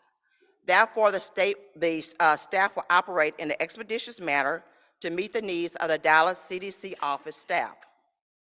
We're looking at the space for the State Bar regional offices. The staff will evaluate the property, including the cost, the quality of the space, the ownership group, security, and amenities, among other things. The staff will also consider moving expenses and potential construction costs as well. In addition, the staff will look at the length of the lease and determine whether a 5, 7, or 10-year lease is in the best interest of the bar. Please be mindful that a short-term lease is more expensive per square foot than a longer-term lease. This will conclude the Facilities and Equipment Subcommittee report. Madam Chair. Thank you so much. Any comments or questions from directors? That is a lot of ground you've had to cover, Director Hoskins. Thank you so much. Wow. All right, next we're going to call on Director Courageous, there he is, as the chair of our Performance Measures and Strategic Planning Subcommittee. Thank you so much.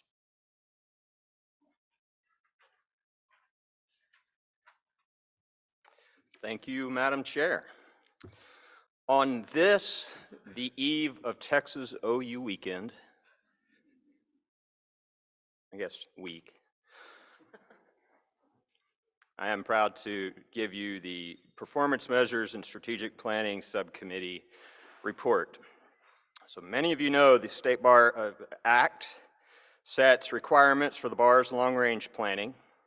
It requires the State Bar to develop a comprehensive, long-range strategic plan for its operations, covering 5 fiscal years beginning with the next odd-numbered fiscal year.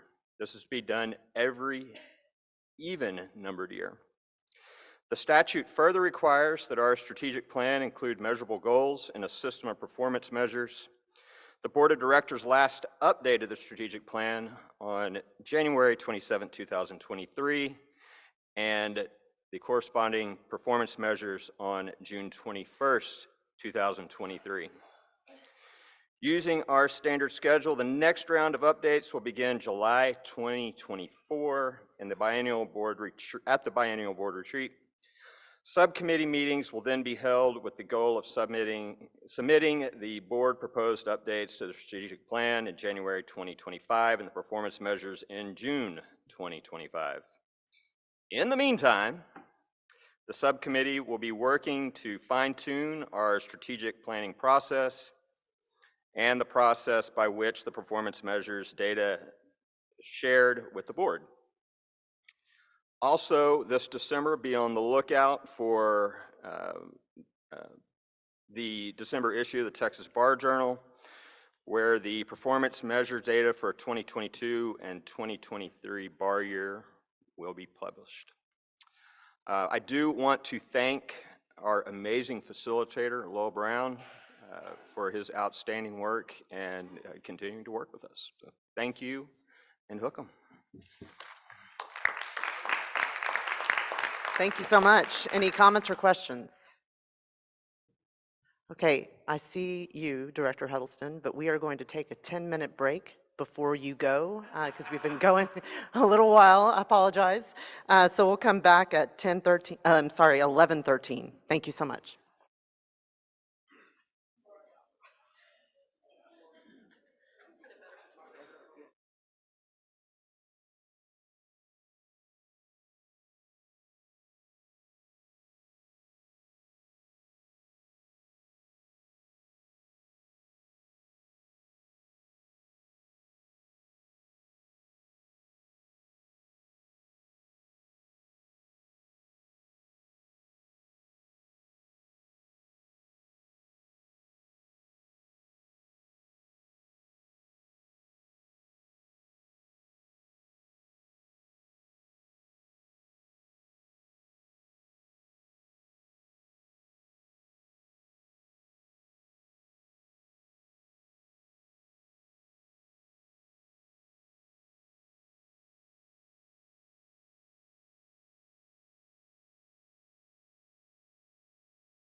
All right, everyone. It is 11:14. We are back on the record. And now, Director Huddleston, it is your turn.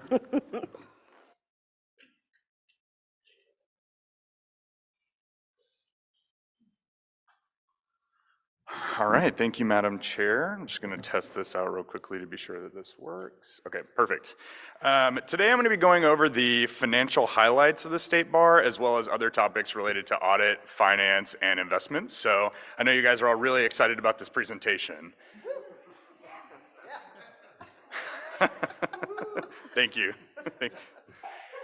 Okay, so on the screen here, I'm gonna just kind of hit the high points. At a high level, what you're seeing here is the yellow color is the total revenues that we've taken in, and the gray is the total expenditures and transfers that have basically gone out the door. Something that I want to explain to you guys before I really jump in is just kind of what the timeline here is. So you see May 21st, May 2021, 22, and 23.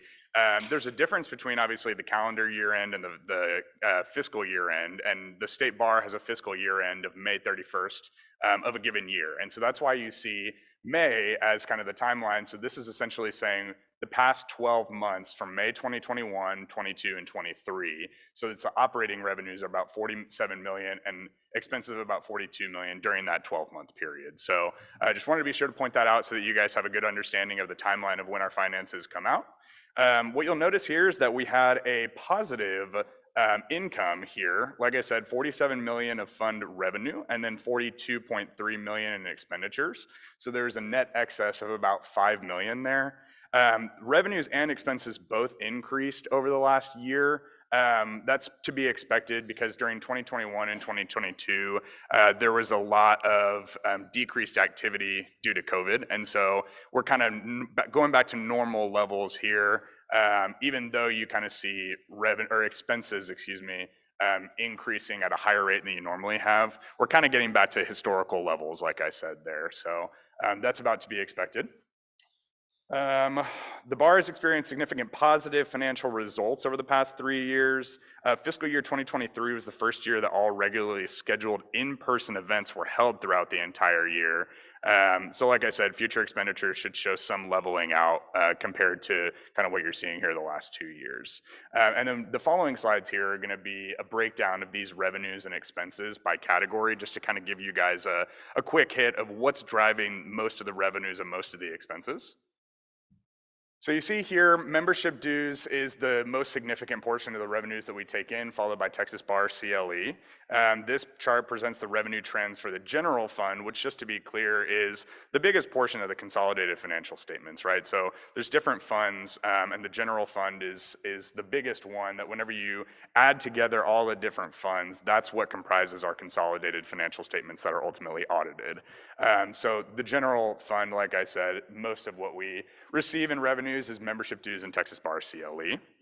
Let's see, MCLE, including CLE sponsor fees and non-compliance fees, totaled about 4.4 million this year, or 9.3% of total bar revenue. And then what I'm gonna do here is flip to the next slide, which will go over expenses, and we'll see how those compare. So this chart presents the general fund expenditure trends by division for fiscal year 2023, which ends in May, compared to the prior 2 fiscal years. Many expenditure categories show increases in expenses compared with the fiscal year. In particular, Texas Bar CLE and Minority Affairs expenditures show significant increases in year-over-year expenditures. This growth in expenses is due to return to in-person classroom training and holding the 30th Texas Minority Council program in person last year. One thing that I do want to point out too is on the far right side, you see board committed expenditures. The 2021 number looks a little bit higher than maybe people might expect, and so I wanted to point out why that might be the case. In 2021, we made a commitment for the purchase of the 1415 Lavaca building, which is like I said, the primary reason for the spike. And then this year we made a couple of board commitments as well, 1.5 transfer to the client security fund, 1.5 million to the technology fund, and 1.2 million transfer for the building fund, which are all to be expected. Okay, so now what I'm going to show you guys here is the actual versus the budget. So the budget was put together a couple years ago during COVID, and so what you're seeing here is that the $5.7 million variance is a combination of higher revenues than we budgeted and lower expenses than we budgeted. And so that makes sense because we were creating the budget during COVID whenever revenues and expenses were both lower. And so we actually had a positive variance of, like I said, 5.7 million here compared to what we budgeted for a couple years ago. So that's always a good thing. Next thing we're going to go through is the general fund summary for the 2 months ended July 31st, 2023 and 2022. Not going to spend a ton of time here because this is only 2 months of the year. We'll get into it a little bit more over the coming meetings just to go through, hey, how are we performing as the year extends? But what you'll see here is that we are currently at a net excess for the last 2 months, which is a positive thing. And then you see we've made a couple of board commitments that I just went through as well. Okay, kind of similar story here. Revenues were 9.2 million for this 2 month period. Expenses were 8.4 with the net excess of 831. We actually budgeted a deficit. So again, similar story. We're beating the budget that we put together a couple years ago, which is a good thing. And then now what I'm going to do is give you guys a quick update on the financial audit and the internal audit. So another thing that I want to be sure is clear for you guys, especially for the new folks on the board, is what the difference between a financial audit and an internal audit is. So a financial audit is whenever you have an external audit firm come and look at the numbers that we're reporting on our financial statements. So they say, hey, you're reporting these numbers. We're going to do a test of transactions. We're going to make sure that the numbers that you're reporting are actually correct. And then, like I said, we'll get into an internal audit, but an internal audit is whenever another firm comes in and says, hey, the processes and procedures that you have in place are adequate in order to ensure that the numbers that you're reporting on the financial statements are correct. Like I said, this is exciting stuff. So the financial audit fieldwork is completed.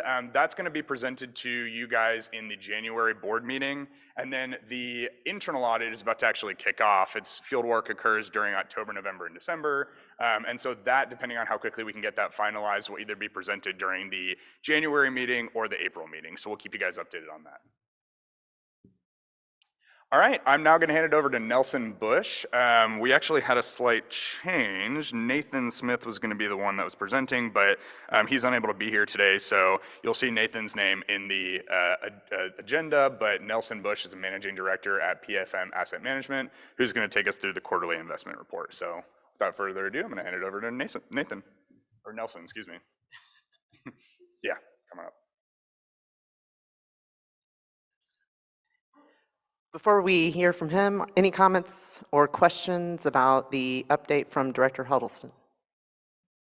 All right, thank you.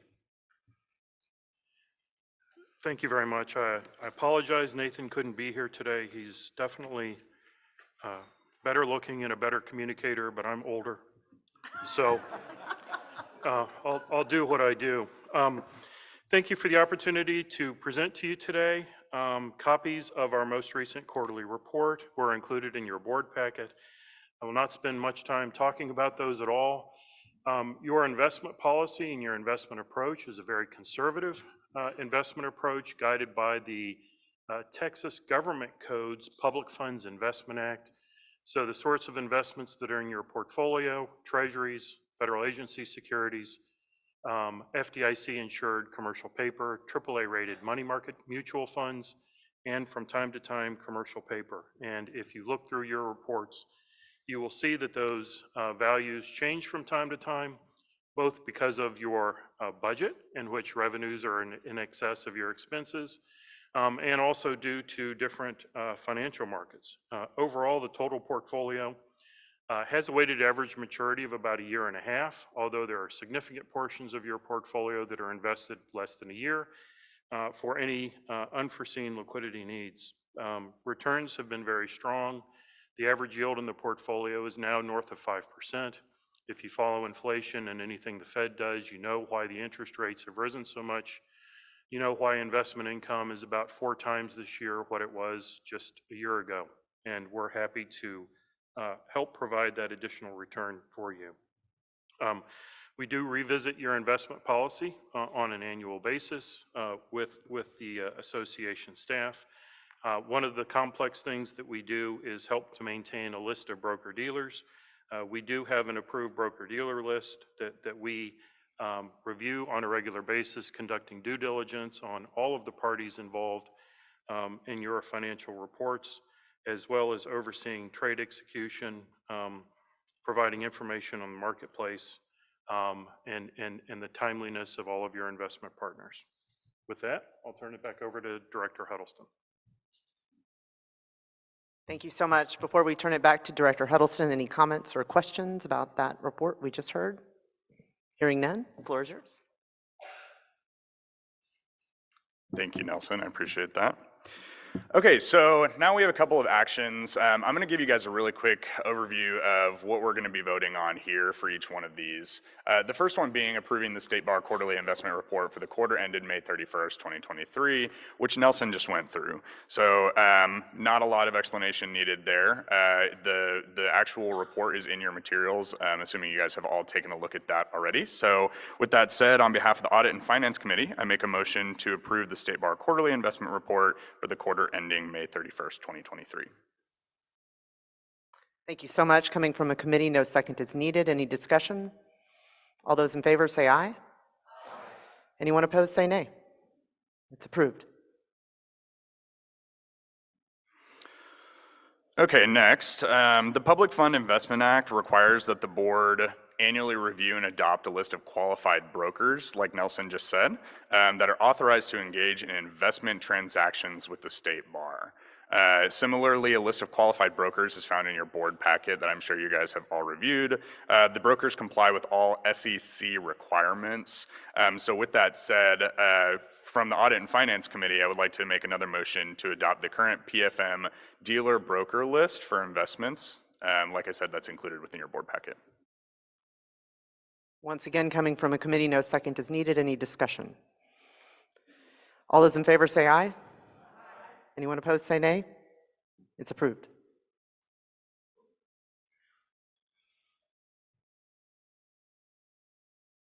Okay, just a couple more here.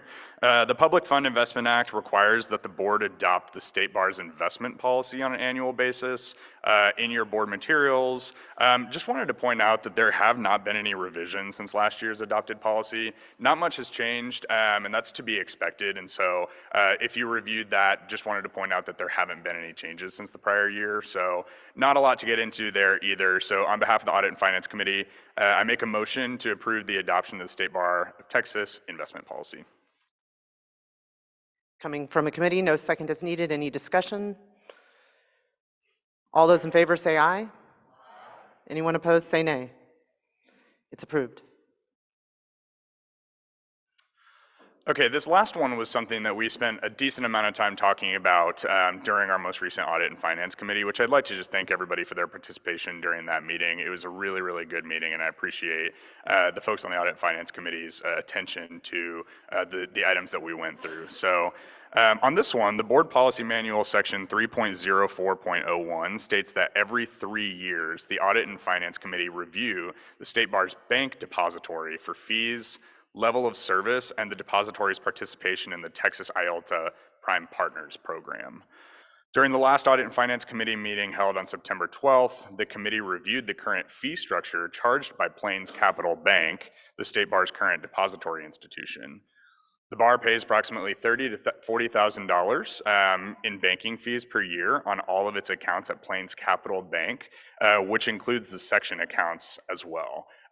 Just for reference, that's pretty small. That is approximately what it kind of fluctuates up and down year over year, but that's about the average over the last 5 or 6 years that we've paid out. So what we kind of talked about in the committee is that the State Bar staff and the Audit and Finance Committee have been very pleased with the level of service that's been provided by Plains Capital Bank, including the level of responsiveness, regular checkups, and the types of services provided by them. Additionally, they've elected to participate in the Texas Access to Justice Foundation's Prime Partners program. And what that means is that the IALTA, that Plains Capital Bank pays at least 1% to the foundation on all of the IALTA accounts it holds, even when interest rates drop below 1%, which is a really good thing because even when they're not doing as well, they still donate 1%. So after much discussion and deliberation, the Audit and Finance Committee approved recommending that the State Bar continue holding its bank deposits with Plains Capital Bank. Unless there's any discussion or questions, on behalf of the Audit and Finance Committee, I make a motion to recommend that the State Bar continue to receive depository services from Plains Capital Bank. There is a motion coming from a committee. No second is needed. Any discussion? All those in favor say aye. All those opposed say nay. It's approved. We have excellent public members, and Forrest Huddleston is no exception to that rule. He's a CPA, and I just want to say thank you for your service. All right.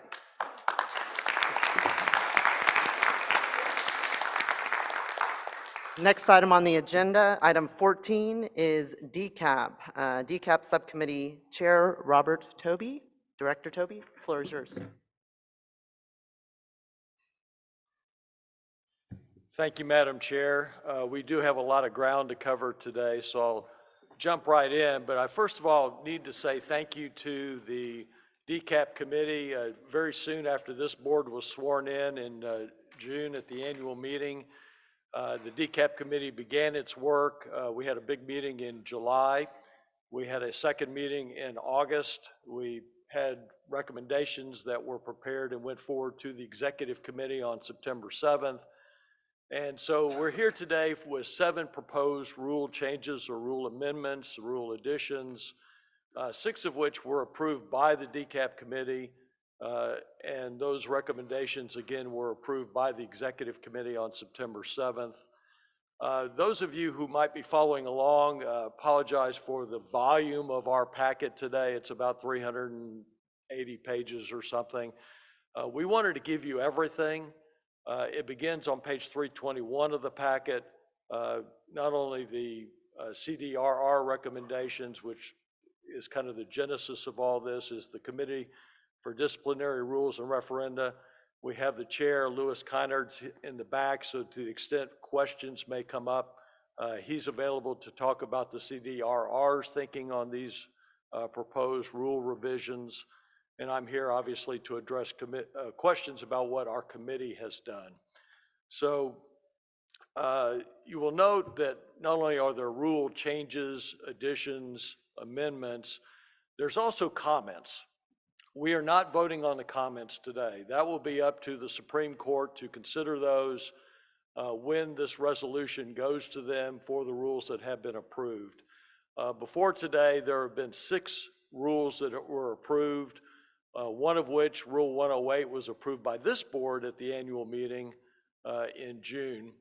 So today, let's go forward with 7 different rule proposals and start with Rule 3.09, which is proposed amendments to that rule regarding special responsibilities of a prosecutor.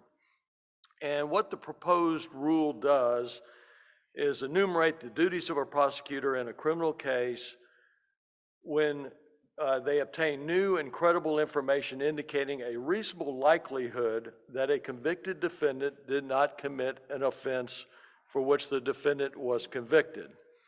It requires a prosecutor to disclose information to both the defendant, defense counsel, the tribunal, and any entity that examines and litigates claims of actual innocence in the prosecutor's jurisdiction. It also requires prosecutors to take action to ensure the defendant's represented by counsel and cooperate with defense counsel if there is defense counsel. If the conviction was obtained in another jurisdiction, Section F of the proposed rule requires the prosecutor to disclose that information to the prosecutor in the jurisdiction where the conviction was obtained. This rule has had by far the most discussion of any of the rules that have come before the DCAP committee over the last couple of years. The CDRR initially proposed a rule that went farther than the current version. There was a lot of public comment, a lot of discussion. Eventually that rule proposal was withdrawn. A second proposal was formulated by the CDRR. There were 2 versions of Rule 3.09 that were discussed. Ultimately, neither version of that rule was submitted to the public for comment when it was not published in the Bar Journal as required. And so then the committee went back to the drawing board a third time and came back with the draft that is enclosed in your board packet. Again, it was approved by the DCAP committee, it was approved by the executive committee. At the DCAP level, we heard significant comments and very interesting comments from Mike Ware, who's chair of the Innocence Project of Texas. He's with us today. We also heard comments from Jennifer Tharp, who is the district attorney of Comal County. And she spoke very eloquently. She's, I believe, on a Zoom, prepared to address us today as well. We also heard from Britt Featherston, a U.S. attorney from the Eastern District of Texas, with his perspectives on it. And I think it's fair to say that this rule, as it exists now, after all of these attempts to get a suitable compromise, represents a fair compromise of the viewpoints of the prosecutors, the Innocence Project, and hopefully the defense lawyers in Texas as well. So with that, I'm going to turn it back over to our chair for those comments. Thank you so much. Before we turn to public comments, any directors who have questions or comments? All right. Well, I think we have the Honorable Jennifer Tharp in the waiting room. So we will hear from public member Jennifer Tharp first. Again, it's a 3-minute time period for your comments. Thank you so much for being here today. Thank you so much, and please wave or motion at me if there's any issues with the audio or visual. As mentioned, my name is Jennifer Tharp. I'm the elected criminal district attorney for Comal County. I've been a Texas prosecutor for about 20 years and held the office as the elected for 13. I just want to thank you for allowing me to appear via Zoom. I had a personal commitment in my county that I had to make this morning. But I'm here because this rule is so incredibly important. And I will tell you that when you look at the version that is before you today, as mentioned, I believe is a very fair compromise. About 2 years ago, I started on this journey with looking at the proposed amendment to Rule 309. We started out with a proposal from Professor Johnson to look at the ABA model rule, which was a great start. But as we work through the process, we realized that it's important to not just go after a model rule, but also look to what Texas does.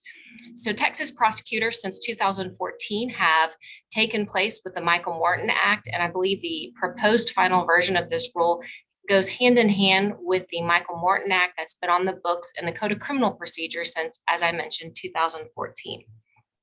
What is the final version?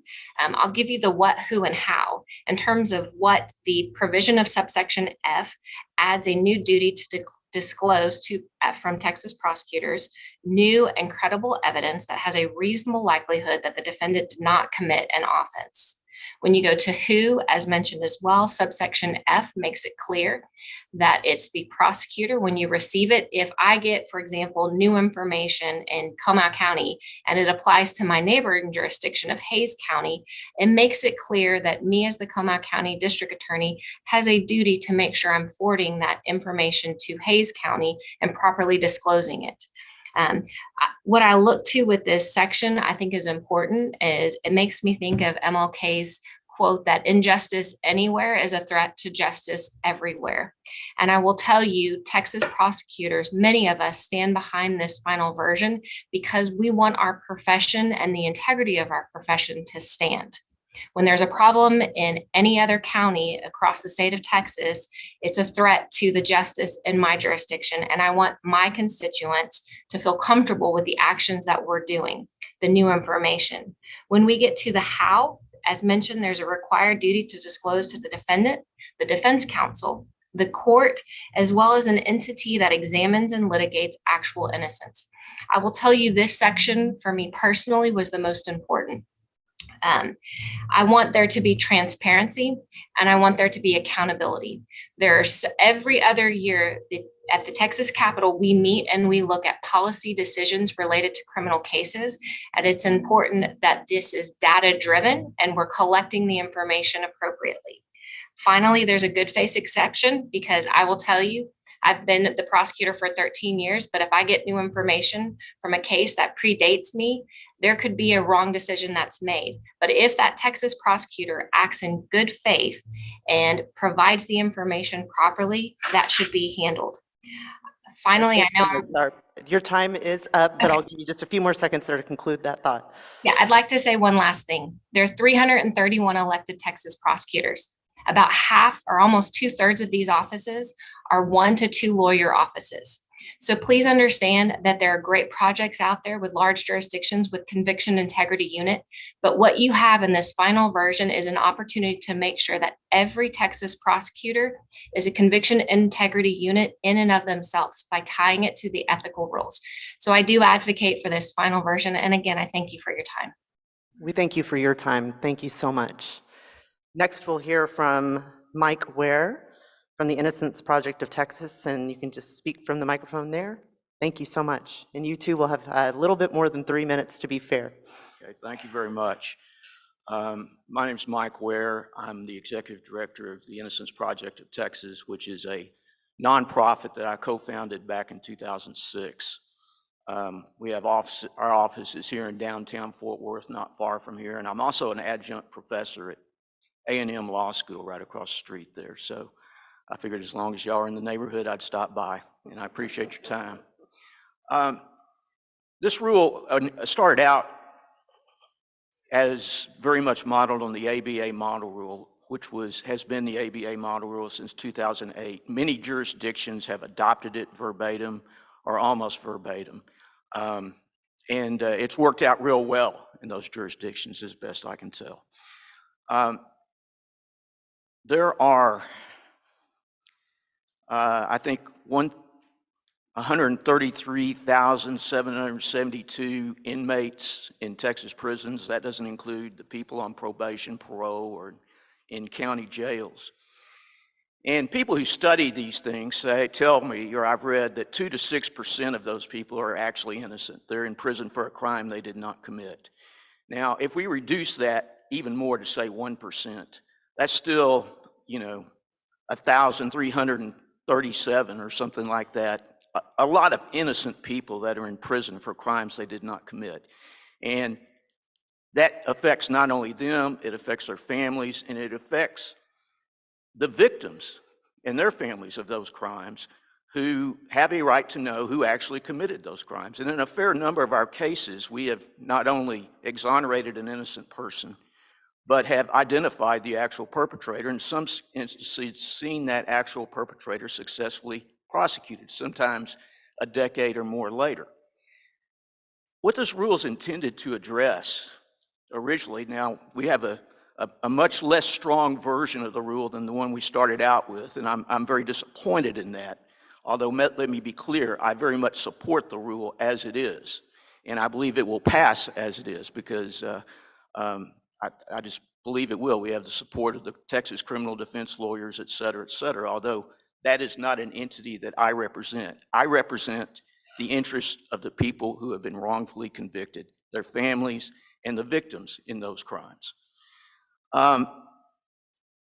There had been some sort of misunderstanding about the purpose of the rule, that it was meant to address the causes of the wrongful convictions, assign blame for none of that's true. This rule is just to address what is an ethical prosecutor to do if they come across knowledge, reasonable, credible knowledge that they believe creates a reasonable belief that they have identified one of these people who has been wrongfully convicted, one of these completely innocent people that are wrongfully convicted. And it gives them disclosure requirements. Unfortunately, it's taken away from the investigation requirements in the rectifying requirements, as is in the ABA model rules, so it's much weaker. But I totally support it, and I really want to thank the CDRR, Louis Kennard, who's with us, Professor Vinson, the entire committee for the hard work they put in on this rule. Thank you, Mr. Ware, very much. Any further comments, questions?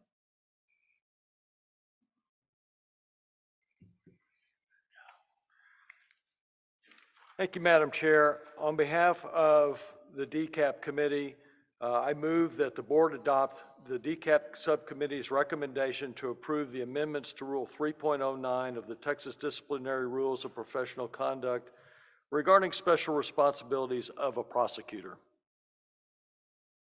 Coming from a committee, no second is needed. Any discussion? All those in favor say aye. All those opposed say nay. It's approved. Thank you. Our next item is Agenda Item 14-3, and it deals with Rule 4.03. And these are proposed amendments dealing with unrepresented persons.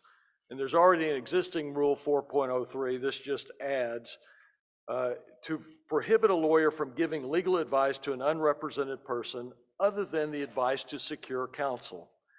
If the lawyer knows or reasonably should know that the interests of such a person are or have a reasonable possibility of being in conflict with the interests of the client. Pretty self-explanatory, logical rule. It is consistent with ABA Model Rule 4.3. DCAP committee unanimously approved that proposed rule change, as did the executive committee on September 7th. So on behalf of the DCAP subcommittee, I move that the board adopt the DCAP subcommittee's recommendation to approve the proposed rule amendments to Rule 4.03 of the Texas Disciplinary Rules of Professional Conduct dealing with unrepresented persons. Coming from a committee, no second is needed. Any discussion? All those in favor say aye. Anyone opposed say nay. It's approved. Our next rule is 4.04, and this was a rule that came before the DCAP committee and was narrowly rejected by a 7-5 margin. The EC approved that rejection, and here's what the rule is. It's Agenda Item 14-4. The proposed rule amendments to Rule 4.04 require that in representing a client, a lawyer who receives a document or electronically stored information and knows that the document or electronically stored information was inadvertently sent shall promptly notify the sender. There were several concerns articulated by the majority of the DCAP committee. Again, it was a split vote, but the concern was that this would penalize potentially the receiving lawyer who has presumably done nothing wrong other than receive a communication that was sent by the sending lawyer, and put obligations on them that may not be warranted. There was concerns about game playing in various areas of the law where this might occur. And so that was the basis for the 7-5 vote against. For these reasons, the committee voted not to approve the proposal and that it not be included in the referendum package that we'll discuss here in a few minutes. So on behalf of the DCAP subcommittee, I move that the board adopt the DCAP subcommittee's recommendation to not approve proposed amendments to Rule 4.04 of the Texas Disciplinary Rules of Professional Conduct regarding respect for the rights of others. Coming from a committee, no second is needed. Any discussion? All those in favor say aye. All those opposed say nay. The subcommittee's recommendation is approved. Thank you, Madam Chair. Our next rule is Agenda Item 14-5, Rule 5.01, and that provides, basically it's the duty to supervise other lawyers in your firm, and the change to Rule 5.01 I think is a very logical one, which basically requires only a lawyer with managerial authority in a law firm to make reasonable efforts to ensure that the firm has in effect measures to reasonably assure that all lawyers in the firm comply with the disciplinary rules and that another lawyer supervised by the lawyer with managerial authority complies with the rules. And basically the change is the prior rule requires anybody who's a partner to have supervisory authority. This removes that responsibility from those lawyers and puts it only on those lawyers who have managerial authority within the firm. And that's, I think, a very practical change for big firms in particular. This is a slight change from Model Rule 5.01, but is in conformity, I think, with a majority of jurisdictions. DCAP committee unanimously approved this proposed amendment. So on behalf of the DCAP subcommittee, I move that the board adopt the subcommittee's recommendation to approve Rule 5.01 of the Texas Disciplinary Rules of Professional Conduct regarding responsibilities of a partner or supervisory lawyer. Once again, coming from a committee, no second is needed. Any discussion? All those in favor say aye. If you're opposed, say nay. It's approved. Thank you. We'll turn next to agenda item 14-6, dealing with Rule 5.05. This one, I think, generated a lot of discussion within the DCAP committee. It was approved by the committee. There were a couple of dissenting votes. Let me tell you a little bit about it. Basically, this deals with the unauthorized practice of law and the remote practice of law. Obviously, it's been a long time since our disciplinary rules were enacted. The idea of remote practice of law was pretty much unheard of in the early 90s when that occurred. And this rule addresses a Texas lawyer's remote practice of law from outside of Texas and the remote practice of law by a lawyer not licensed in Texas from a location in Texas, all of which became fairly commonplace during the pandemic, and obviously those trends haven't changed. It would provide guidance on how and when a Texas lawyer engages in the unauthorized practice of law, particularly if the lawyer practices law in multiple jurisdictions. The CDRR recognized that changes in technology and in mobility have impacted multi-jurisdictional practice and the remote practice of law, and that clarification is needed in the disciplinary rules. So the UPL, Unauthorized Practice of Law Committee, came before us. We heard from Chris Lohman, the chair of that committee. His perspective was, I think, not in dissent to enacting a rule, but felt it could be a better worded rule, that there are some issues with supervision, but the CDRR overruled those objections and approved the rule, and the DCAP committee again followed suit and approved the rule, as did the executive committee.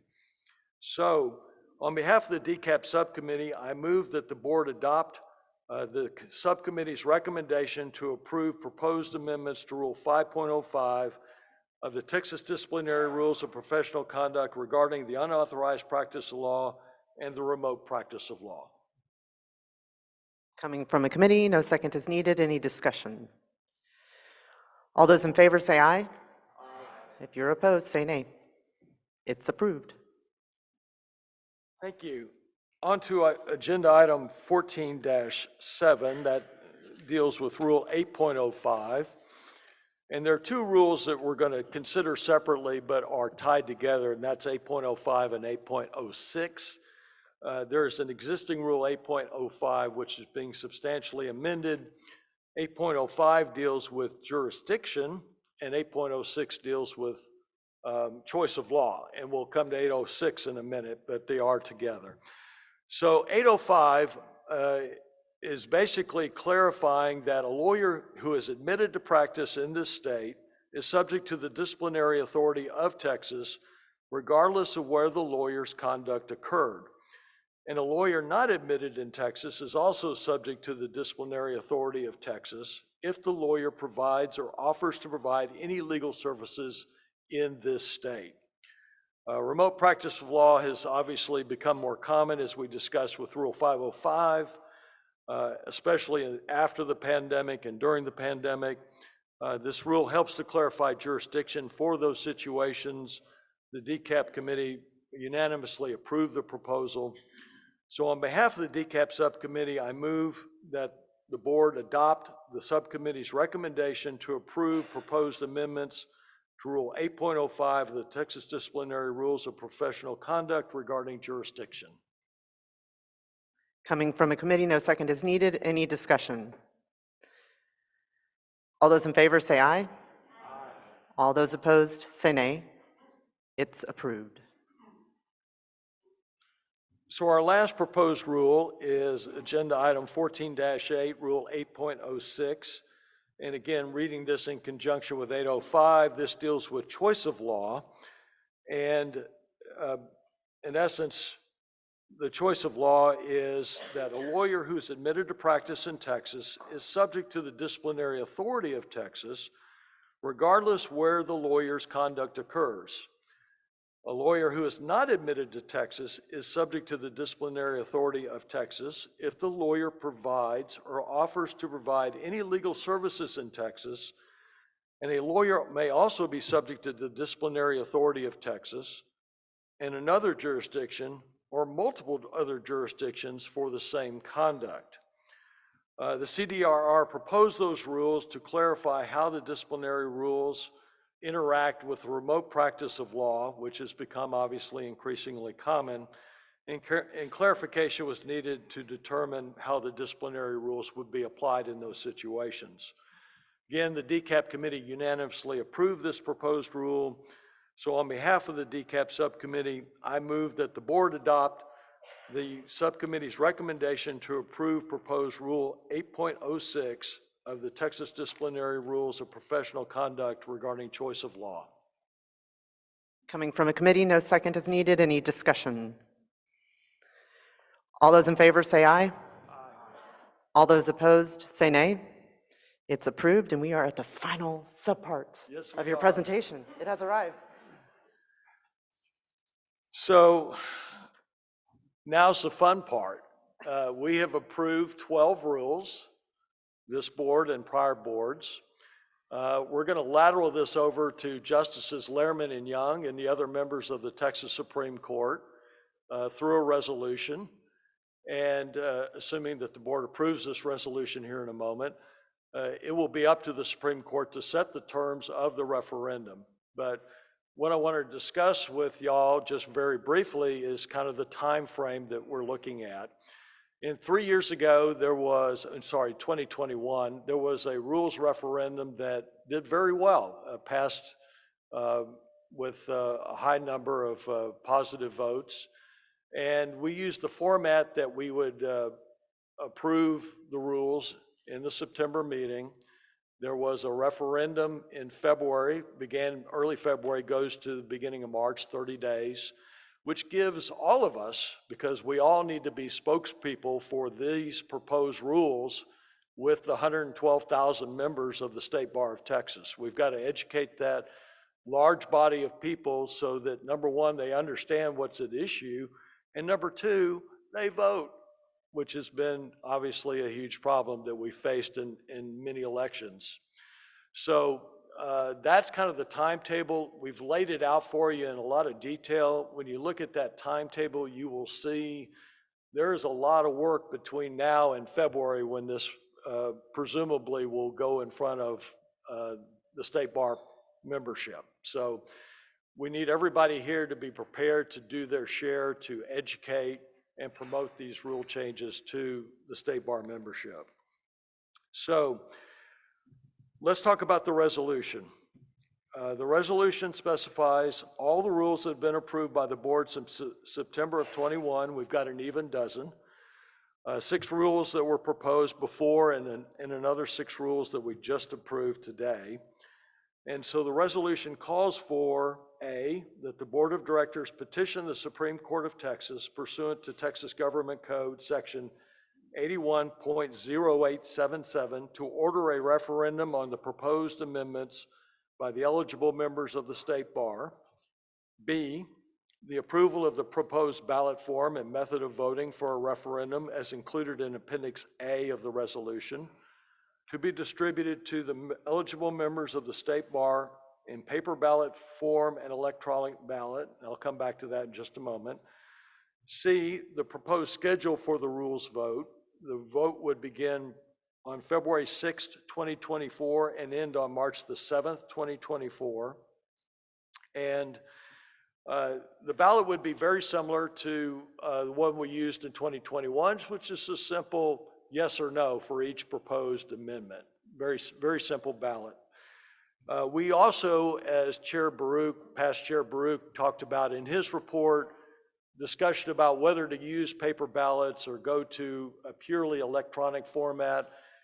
The strong prevailing sentiment from the DCAP subcommittee was we need to keep paper ballots. 20 to 25% of the bar is still using paper ballots to vote. So we don't want to further reduce turnout by not using a method of voting that is still utilized by that large of a percentage of our bar membership.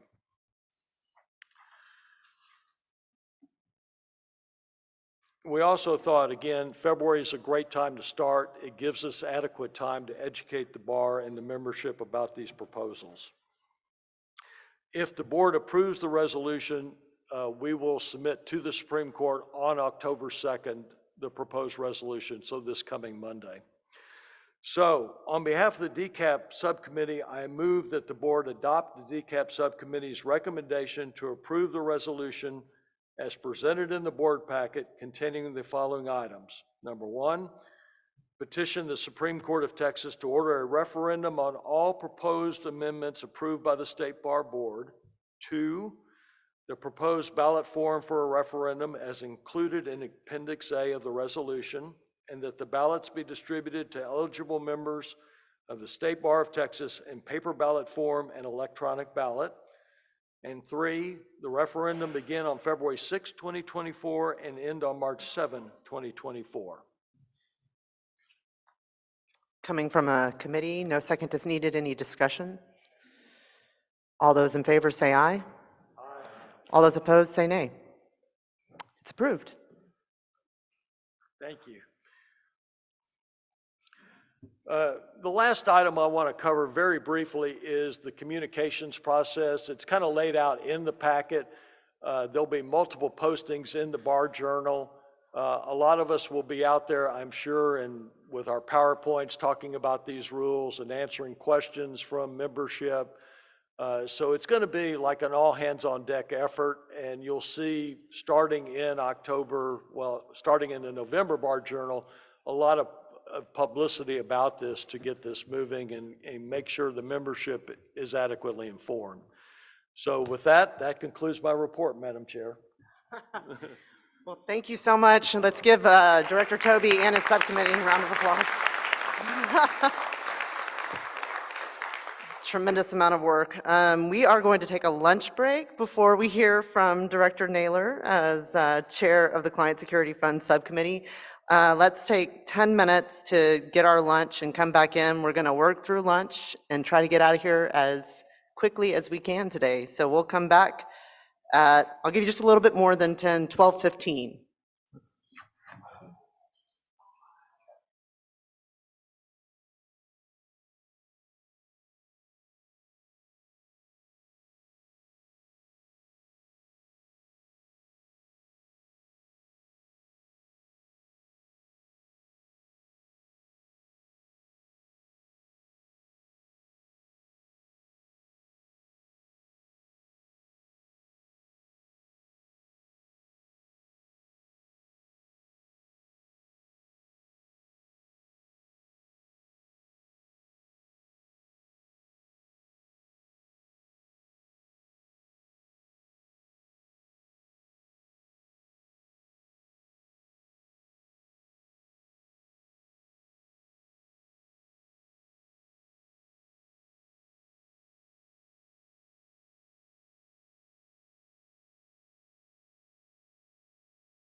All right, everyone, if you can please take your seats, we're going to go ahead and get started. That buffet was long and took a little longer to get through than anticipated, but I think we're just about all back. And so at this time, I'll call Director Naylor to the podium.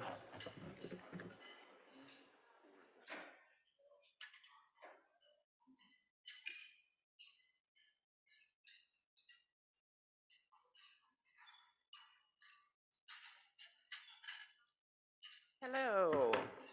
The Client Security Fund Subcommittee met on September 26, 2023 via Zoom.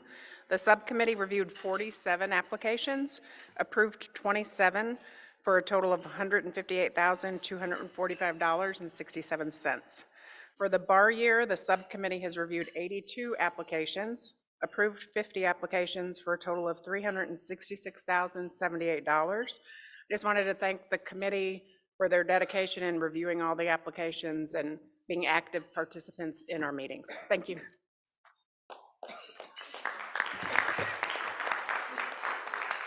Thank you very much, Director Naylor. Any comments or questions about that report? Okay, then we're going to move on to item 15. This is a report from Member Services and Education Committee, Subcommittee Professional Development from Director Thiagi Rajan.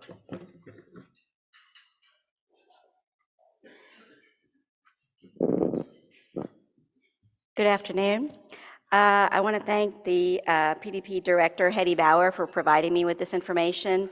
The PDP Subcommittee meets jointly with the CLE Committee on November 9th to discuss topics for CLE programs and publications. Some of the new programs Texas Bar CLE added to its curriculum this year are Business Drafting Workshop on LLCs, Aviation Law, Handling Your First Specialty Court Case, and a course on AI and ChatGPT. Texas Bar CLE is also developing a new online product called Practice Skills Short Takes. This will be designed to help new lawyers learn essential practice skills in key practice areas. The PDP subcommittee is also currently working on the estate and trust module, and this product should launch shortly. Texas Bar Books recently launched an all-access online subscription to its entire library of practice manuals. This online subscription contains over 1,900 forms as well as commentary that explains relevant law and procedures. Practitioners can subscribe to the service by visiting texasbarpractice.com. And also the Bar's Office of Minority Affairs is preparing for its flagship program, the Texas Minority Council Program, which we heard about earlier, and it's scheduled for October 25th through 27th in Houston. They already have over 500 people slated to attend, and it's the premier client development, networking, and CLE event for attorneys in Texas. And then also, that many people don't know, to offset the cost of CLE for lawyers needing financial assistance, the Texas Bar CLE offers full and partial scholarships for its programs. And the application process for scholarships is easy, fast, and confidential. Scholarships are also available for Texas Bar Books online publications. Thank you.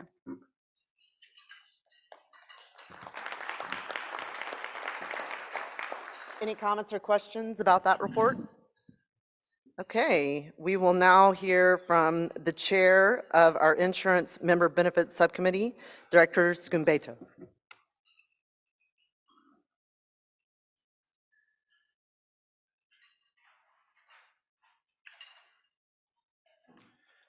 Thank you, Madam Board Chair. The Insurance and Member Benefits Subcommittee met on September the 13th and heard an overview of the insurance and non-insurance benefits and programs that are offered to state bar members. This was only a general overview of the programs, so that's really all I have about that. But if anyone has any questions or would like more information on those programs or any specifics, I'd be glad to visit with you before we all leave for the day. As a general reminder to everyone, the 2024 health insurance open enrollment period will begin on November the 1st and run through January the 15th of 2024. Members must enroll by December the 15th to secure health insurance coverage effective on January the 1st. Of course, as of this past Texas legislative session, solo practitioners may join group health plans. Our exchange has the only group health plan that's exclusive to Texas attorneys, that being the Members Health Plan. Our program administrator, Member Benefits, Inc., is now working through requirements that have been established by the Texas Department of Insurance to formally amend the eligibility. Looking ahead a little bit, the insurance exchange will host mixers with law firm administrators to help firms to make firms aware of their group health insurance options. The first such mixer will be in Austin on October the 10th, in Houston on October 11th, and in Dallas on October the 12th. And finally, on October the 24th, a live webinar will be recorded and posted online to help educate members about health insurance options. That concludes my report. Thank you. Any comments or questions? Okay, Director Hoskins, the floor is yours again to speak, this time on behalf of the section representatives to the board.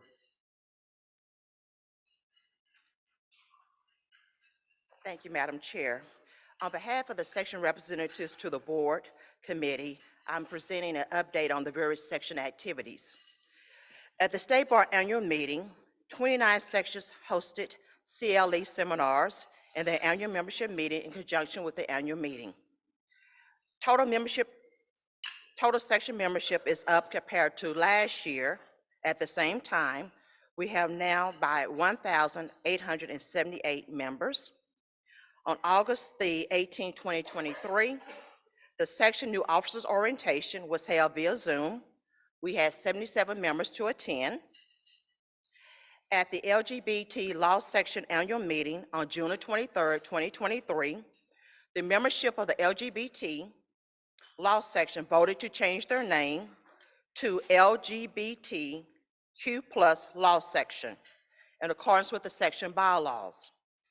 During the section's new officer orientation, the LGBT Law Section presented the proposed name change to the section chairs for consideration, comments, and recommendation. As per board policy, the chairs voted and approved the proposed name change. The section representatives to the board then held a meeting and also voted to recommend supporting the proposed name change in its report to the board today. The Immigration and Nationality Law Section, the Insurance Law Section, Judicial Section, and the Real Estate, Probate, and Law Section have all submitted proposed revisions to their bylaws for approval by the board. The proposed revisions are contained within your board report starting on page 16 and ending on page 113. And you previously voted on that in the consent agenda. Madam Chair, that concludes my report. Thank you.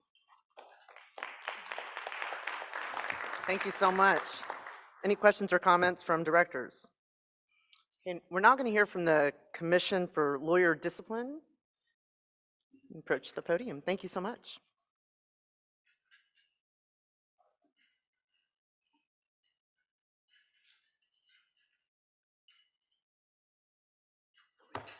All right. Hello, my name is Monica Gonzalez. I'm this year's chair of the Commission for Lawyer Discipline, and I'm here today with Shauna Willing, our Chief Disciplinary Counsel. The Office of Chief Disciplinary Counsel prepared some materials for you.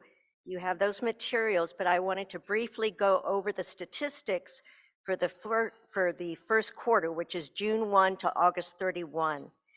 And in these materials, you'll also find a breakdown of the attorney's name, who was sanctioned, the district or BODA, whoever decided that sanction, the judgment, and also the number of complaints that were resolved. You're also going to have some materials about the past bar years going back to 2006, 2007, and the sanctions that were entered during those years. So starting with the stats for this quarter, there were 3 disbarments. There were no resignations in lieu of discipline. There were 16 suspensions, and when I say suspensions, that includes active suspensions, partially probated suspensions, and fully probated suspensions. There were 9 public reprimands, 16 private reprimands, and 19 grievance referral program referrals. That means that there were 73 complaints that were resolved with 63 sanctions, and the total amount of attorney's fees collected was $72,614. I'm not going to discuss every single case. I think that would be very time-consuming, but I would like to just briefly talk about the disbarments and the active suspensions. So from the disbarments, 2 of the complaints were resolved with judgments entered by the Board of Disciplinary Appeals. The suspensions, the majority of complaints were resolved by district grievance committees, and 3 judgments were entered by BODA. The public reprimands, of the 9 complaints, 2 were heard by BODA, and the private reprimands, there were 16 sanctions with 21 complaints resolved by different grievance committees. And again, we have the grievance referral cases. Now, of the disbarments, BODA entered a judgment of disbarment against 1 attorney who was found guilty of a federal crime, which was deemed an intentional crime under the rules. Another disbarment, also by BODA, the judgment was entered by BODA. This was a reciprocal discipline case. The Supreme Court of Louisiana had granted a petition of resignation, permanent resignation, from the attorney, so BODA entered the reciprocal judgment. And the last one was a default disbarment case. District 17, one of the committees in District 17 entered this disbarment. The attorney had not notified his clients that he was already suspended from the practice of law and also did not respond to the grievance. Of the 3 active suspension cases, on one of them, the attorney agreed to a 1-year active for failing to explain a matter to the extent reasonably necessary to permit his client to make an informed decision. And that sounds like a little brief summary, but I'm not stating the history of the attorney or anything else that may have been discussed. The second active suspension case was a BODA judgment, and on that case, it was a reciprocal discipline. In this case, the attorney had been suspended from practicing law for 5 years by the commission in North Carolina for several rule violations. And then the last active suspension case, BODA revoked the attorney's probation. The attorney was already on probation for some violations, and they entered a 5-year active suspension against the attorney. Other than that, I'm not going to go into detail about the other suspension cases. Other than that, there were 3 partially probated suspension cases. That means some active time, 10 fully probated suspensions. And without going into any detail at all about the public and private reprimands, I will tell you that at the bottom of the summary of each case in the back of your materials, you're going to see the rule violation.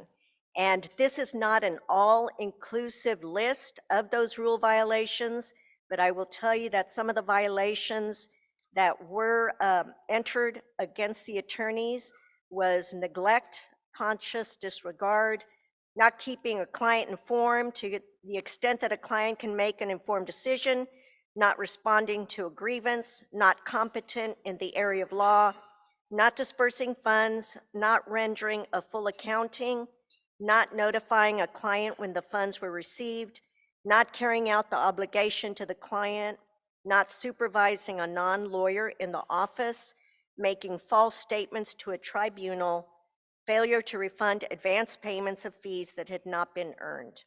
So again, that's just a brief summary of the violations that were entered. And that concludes my discussion. Thank you.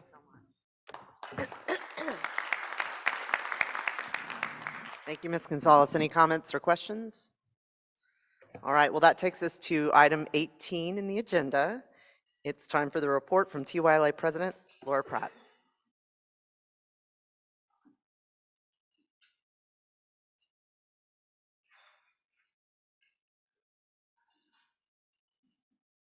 Thank you, Madam Chair. So I'm moving the microphone because I'm short. So let me check the clicker. Looks good. All right, so good afternoon, everyone. I am so honored and excited to be here to give you this report. It's probably the first time my hands are shaking, not because I'm nervous about public speaking, but because I'm so excited to share all of the things that TYLA has been doing in this first quarter. So just as an overview, this is kind of the material that I'm going to go through with you today. And I wanted to start just briefly flashing up my vision for the year for you guys to see.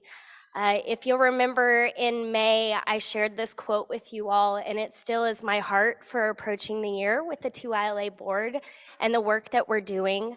I am fully aware that I cannot do this alone, but I'm also aware that each member of my board and this board has a very unique part to play in the work that we do this year.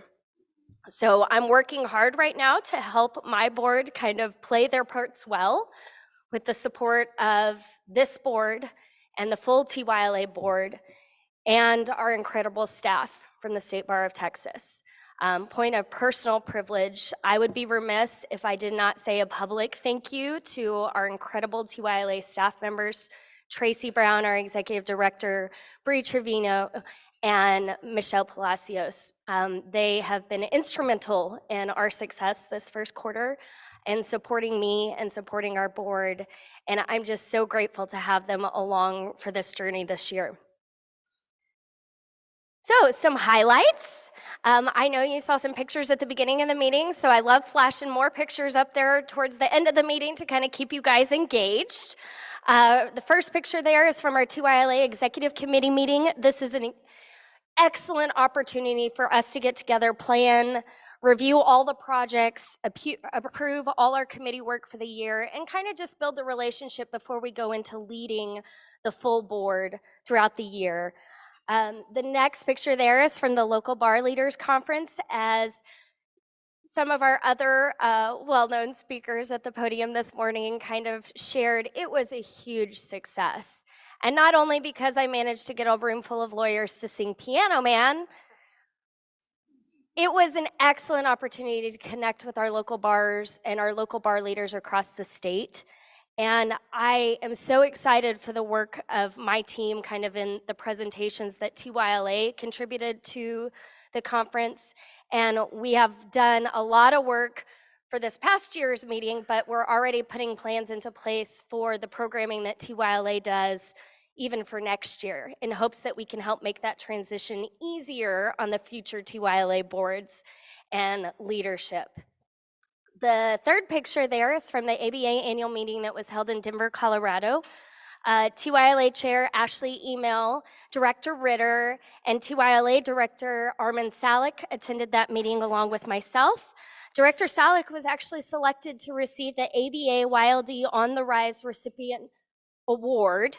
That is an award that Director Ritter and myself have received in the past, and so we were very excited to go and support Director Salick in his receipt of that award. And in speaking of awards, I would be totally remiss if I didn't actually let you all know that several of Director Ritter's projects from last year received national recognition, including the Public Service Award from the American Bar Endowment, the Award for Service to the Public, the Award for Service to the Bar, the Award for Single Project in Diversity, and the Comprehensive Award for our state level Division A. And so I want to say a public thank you to Director Ritter and all his hard work last year.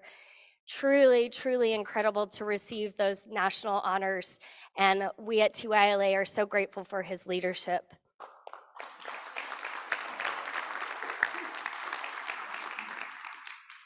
Not pictured up there is Leadership State Bar of Texas. I was not a member of that program, and so this represented the first time I actually got to sit through those 2 days of leadership programming.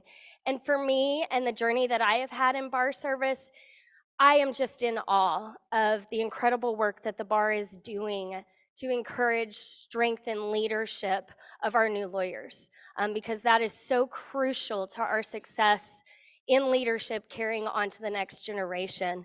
And it was full of exceptional speakers, past and present bar leaders, for me, it was just fun to share some of my personal journey in bar leadership and encourage others to kind of follow in that course. And I'm excited to see the things that they do this year and to see those leaders kind of rise through our ranks over the next few years. Law school orientations. It is so important for us to connect and invest in the next generation of lawyers that are coming into Texas. And so this, just our ability to go into the law schools every year and make those connections is near and dear to my heart. And I love showing up and making those connections, being available, receiving the feedback. And this is some of the schools that we attended this year. Myself and State Bar past chair, Baruch, spoke at SMU Dedman School of Law. Myself and President Cindy Tisdale went over to Texas Tech University School of Law. And one of the incredible things that Texas Tech does is they actually pay for all of its 1L class to be law student. They pay for all of their 1L class to be law student members of the State Bar of Texas. So from the get-go, they're getting membership, they're getting a connection to the State Bar so we can support them and encourage them in their legal journey. And then Director Masri actually went to Texas A&M School of Law, kind of helped me out.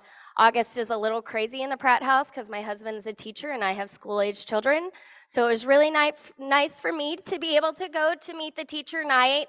And thank you to Director Masri for picking up my slack and going over to Texas A&M and meeting with that class. And then my chair, Ashley Email, she actually visited Thurgood Marshall School of Law. Fun kind of update along this. Director Masri and I have actually been invited this week. So I'll go home for the weekend and then hop back on a plane on Tuesday because we've been asked to speak at the University of North Texas School of Law to their professionalism class. And we have a presentation on civility and professionalism in the Texas Lawyers Creed that both of us will be giving to both cohorts, the night cohort and the day class. So we're excited to have that opportunity and make that connection. We also had our September board meeting at T-Bar M a couple weeks ago in New Braunfels, Texas. And you can see from the slide, this is kind of how I've broken it down for you guys. Special speakers, special donations, and special leaders. So it was a great meeting followed by team building across the camp. I challenged the board to build community. Where are my musicians in the room? Can you just like wave? Give me a little wave, David. That's you. And he's looking at his phone. So C's is a common reference in music, the note C, middle C. And so this year it just worked out beautifully. That's one of my focuses. And so we worked real hard to kind of build community within our board and kind of strengthen those relationships as we approach this next year. Our special speakers included State Bar leadership, President Tisdale and our executive director both came and spoke to us. And then we had Supreme Court Justice Boyd and Lorna Griffin, who is the president of Comal County Bar Association. She came and kind of gave us an update of their activities, along with Patrick Keel from the Texas Bar Foundation. So it was an incredible opportunity for my board to hear from some really important leadership across the state. We also collected special donations for the local nonprofit, the Gabriel Project. And you can see in that middle picture there, all of the diapers and baby items that were collected to benefit that local community. And that last picture there is some special leaders that I wanted to recognize with my Q1 Mic Drop Awards. Shameless brag on my people and the hard work they're doing. So pictured there is TYLA Director Garrett Kautz and TYLA Director Tim Adams, And I want to publicly thank them for their exceptional leadership in Q1. And hopefully I'll have 2 new faces to show you at our January meeting. Texas Bar Journal, we had 3 articles run before this meeting. Please, please, please read those articles. Our fantastic staff puts a lot of work into that. Thank you so much to Patricia McConico and all her help in making sure that my articles always look amazing and they're always timely, and she's just fantastic to work with. If you haven't reviewed those materials, they're in your packet. I'm using song lyrics as a special focus. And then as kind of a new key feature to these articles, if I'm mentioning a TYLA project or a state bar project, there's a QR code. So if somebody is reading it online or has the magazine open on their desk, they can take out their phone, scan the QR code, and go immediately to the project that the state bar or TYLA has to support that activity. Okay, fun project updates and highlights. I would never have enough time to get through all this, especially on a meeting like this where we have so much ground to cover. So I'm trying something new this year. In your handouts or board materials, there's a nice sheet that looks like this. I know it's tiny font, but you can zoom in on your computer. It basically represents a project management summary for all the projects that we're doing.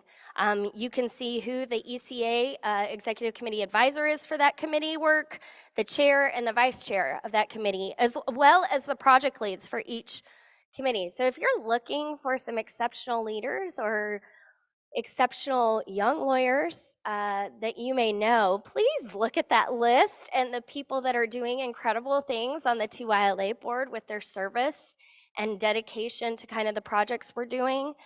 It also includes kind of an update on each project.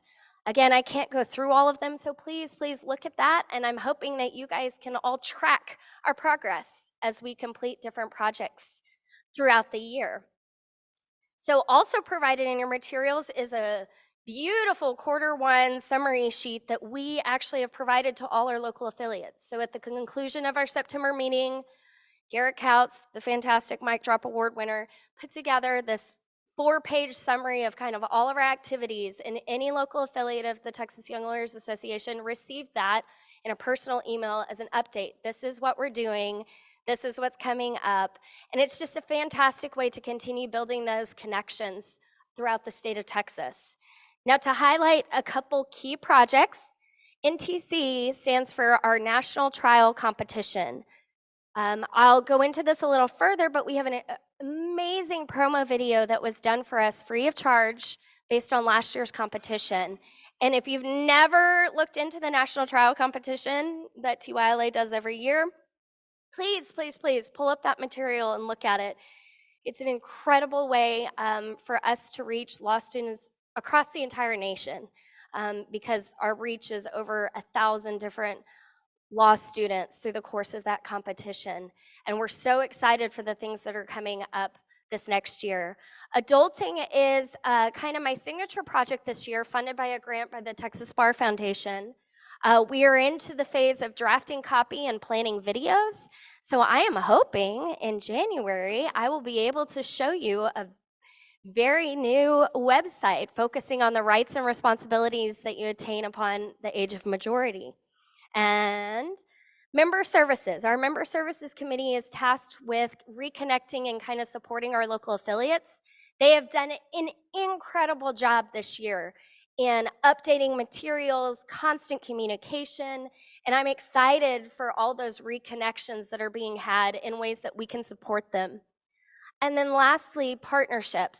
So if you will review this lovely project management sheet that I've provided, in the notes column or the project status updates column, there are some amazing connections happening across the state bar towards our public service projects. Because again, it's not something I can do alone. It's not something our board can do alone.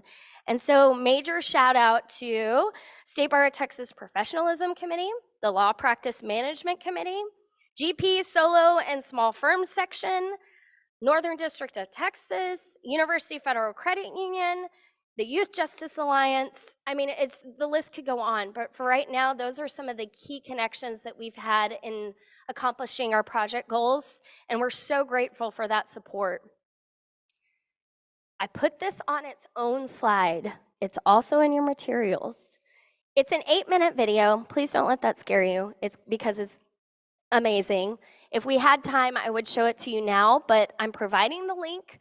It's also in your materials. Click it, watch it. It'll tell you about the competition. It tells you how TYLA is supporting law schools and law students across the US.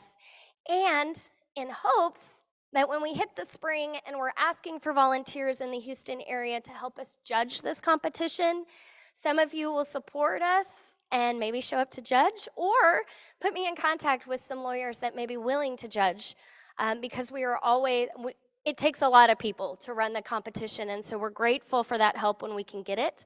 So I'm putting the bug in your ear now that we're gonna need your help in the spring. Lastly, and probably most importantly, as of the end of September, the board, TYLA board, has expended now it's over 1,000 volunteer hours towards TYLA projects, programs, initiatives that support the mission of the State Bar of Texas. So all you in private practice, do the math. That is an incredible benefit, all volunteer, that my team provides to the State Bar of Texas and the lawyers of this state. And I'm so proud of them for the hard work that they put in to make that a reality and make our projects successful. Okay, there's my email. There's my work phone number. Please review your written materials, and I'm always available. So let me know if you have questions, if you have ideas, you have offers to help, that'd be great, or encouragement along the way. It's a big job, but thank you again for all the support throughout this year. Madam Chair, that concludes my report.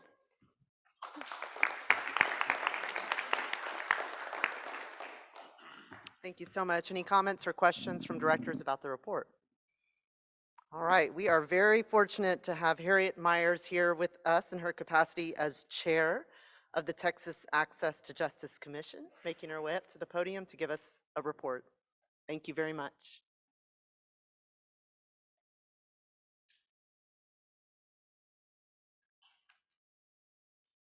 I think I only have one complaint, and that is that's a tough act to follow. Madam Chair and President, thank you once again for having us as the Access to Justice Commission here to be part of your board meeting. That means so much to us, and we appreciate also our ability to have so much cooperation and opportunities to work with the State Bar of Texas. So the Commission and Legal Access Department of the Bar, under the leadership of our interim Executive Director, Judge Laura Livingston, has been very busy. I'm happy to report that the Commission is doing very well. I will begin this report by saying that we are, as you know, in the throes of searching for a permanent Executive Director, and we hope very soon to be able to name that person. And we are also reviewing in its entirety our staffing at the Commission to make sure that we are right-sized and that we have the right people in the right spots with the right expertise. I'd be remiss if I didn't thank Trey Apfel and his team. Obviously, Chris Ritter working with us all the time. Jennifer, just so many people who are very helpful to us all the time. The entire staff is always welcoming and helpful to us. So we express our gratitude to them.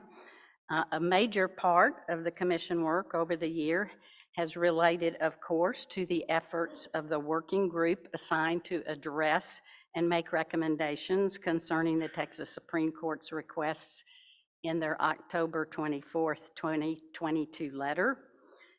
And as I mentioned, the Supreme Court, I just want to stop and say how grateful we are to our liaison, Justice Brett Busby, and to the Chief Justice and all of the court for the support that they give the Access to Justice Commission. But especially, I just hear all the time at the national level how this Supreme Court is committed to access to justice and has done great work in that area. So we are so grateful to them, of course. As you likely know, the working group continues its diligent work through its 3 subcommittees, assessing the scope of work paraprofessionals may be able to perform and in which substantial substantive areas of the law they may serve, addressing the needs also of the nuts and bolts of licensing and regulation that would be needed for any authorized paraprofessionals, and addressing the potential of non-attorney ownership of legal entities.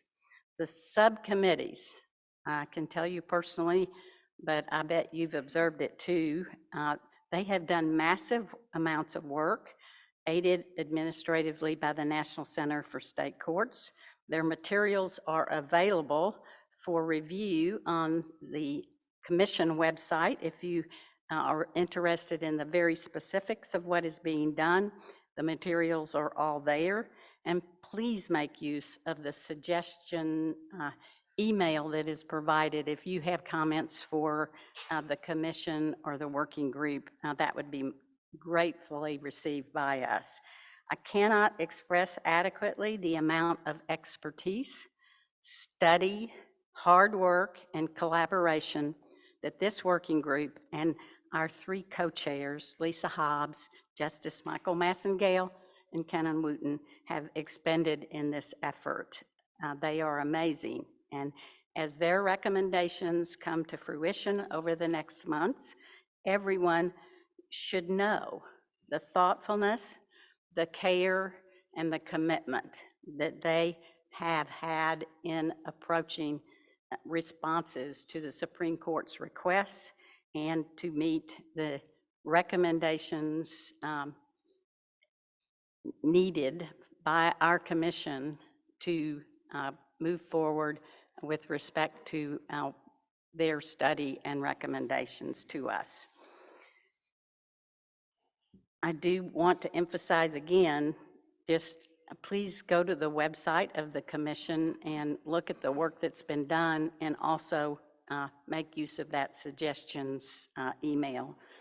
We are very fortunate that at no expense to the commission or State Bar, at our last commission meeting, we heard from Professor Rebecca Sandifer, one of the nation's most knowledgeable experts on the subject of access to justice. She speaks to the intolerable, ever-increasing justice gap, though, that exists in our nation. And we were very, it was just very special to have her with us and to hear her thinking and to receive the challenges that exist for our commission and frankly, you as the State Bar of Texas, to make access to justice a reality not only in this state but around the nation. In her remarks, she termed the 4 T's, which I wanted to share with you. She was emphasizing the need for providing targeted help for people who can't afford legal services but need them desperately, timely provision of that help that prevents the snowballing of need, trustworthy providers giving the help, and transparency in the system of justice and the way that help is provided. Her sharing her expertise with the commission was both well received and very, very helpful to us. Concerning other activities of the commission, we are most grateful to Judge Livingston for her leadership and expertise. Specifically, we are grateful for her role in the Bar Leaders Conference that you've already heard about today.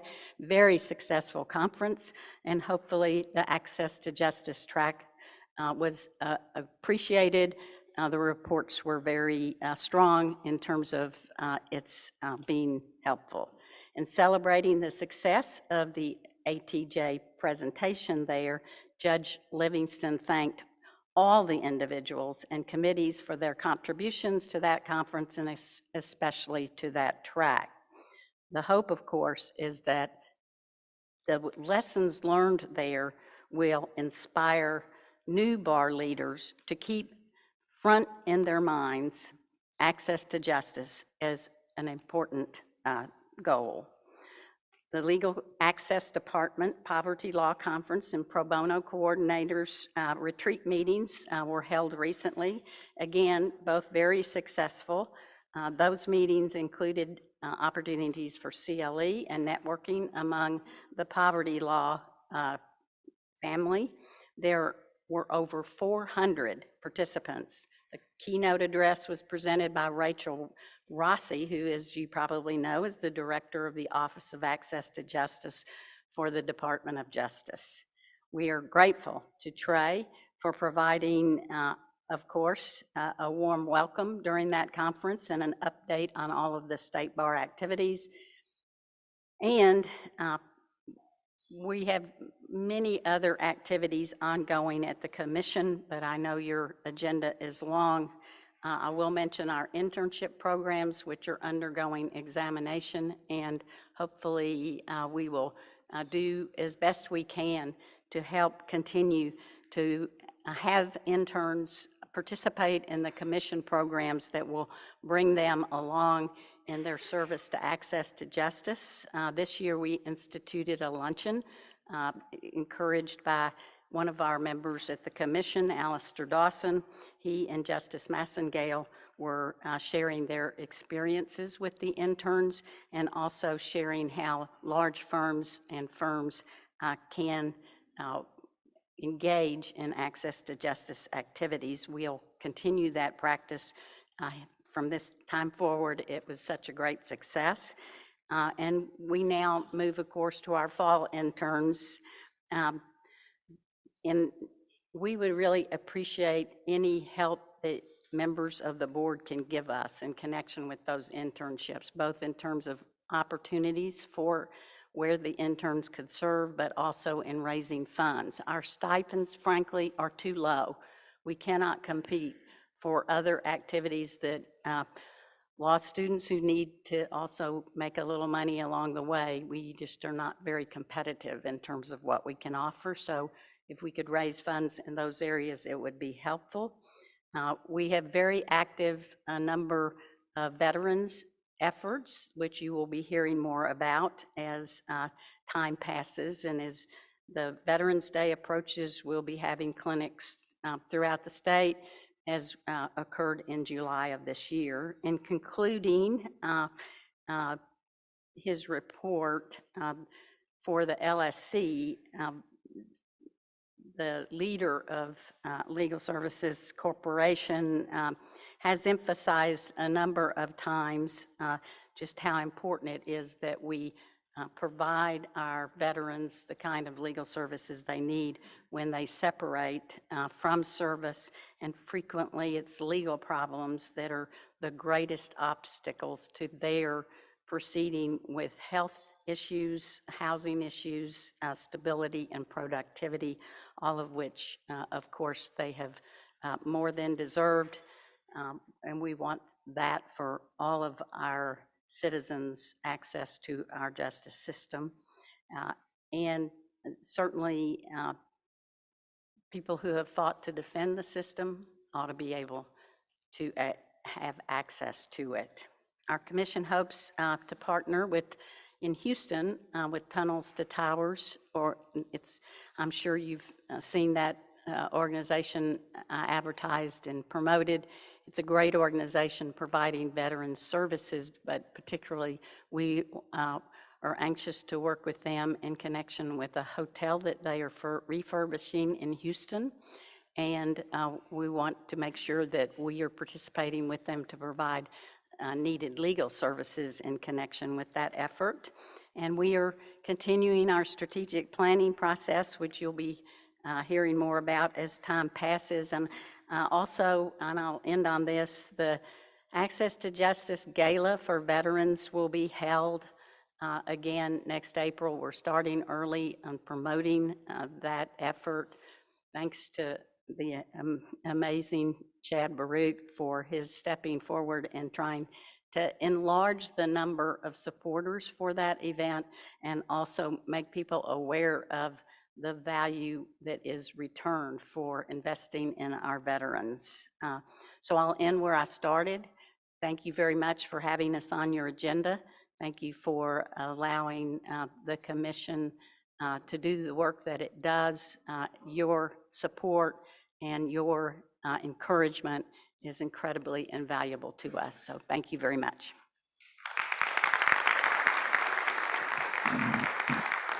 Thank you so much, Harriet Myers. Any questions or comments from directors?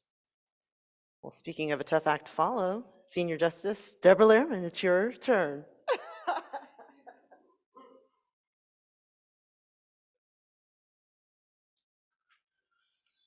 Thank you so much, Madam Chair, President, the board.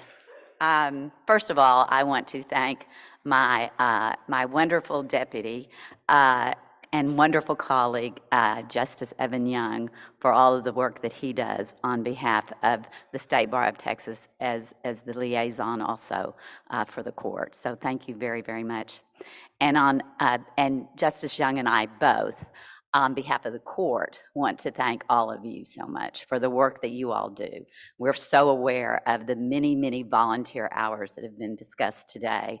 And it's because of you all that the State Bar of Texas is able to do so much for the citizens of our great state. So thank you for that work. And also thank you, I want to thank the bar staff, as always.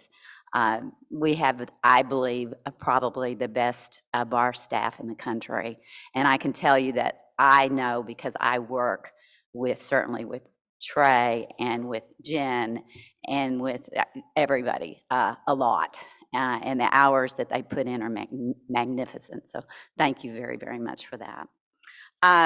So I've got to say that the court, we cleared our docket this last term for the 8th consecutive year, so very proud of that. We just now finished our first set of oral arguments this past September.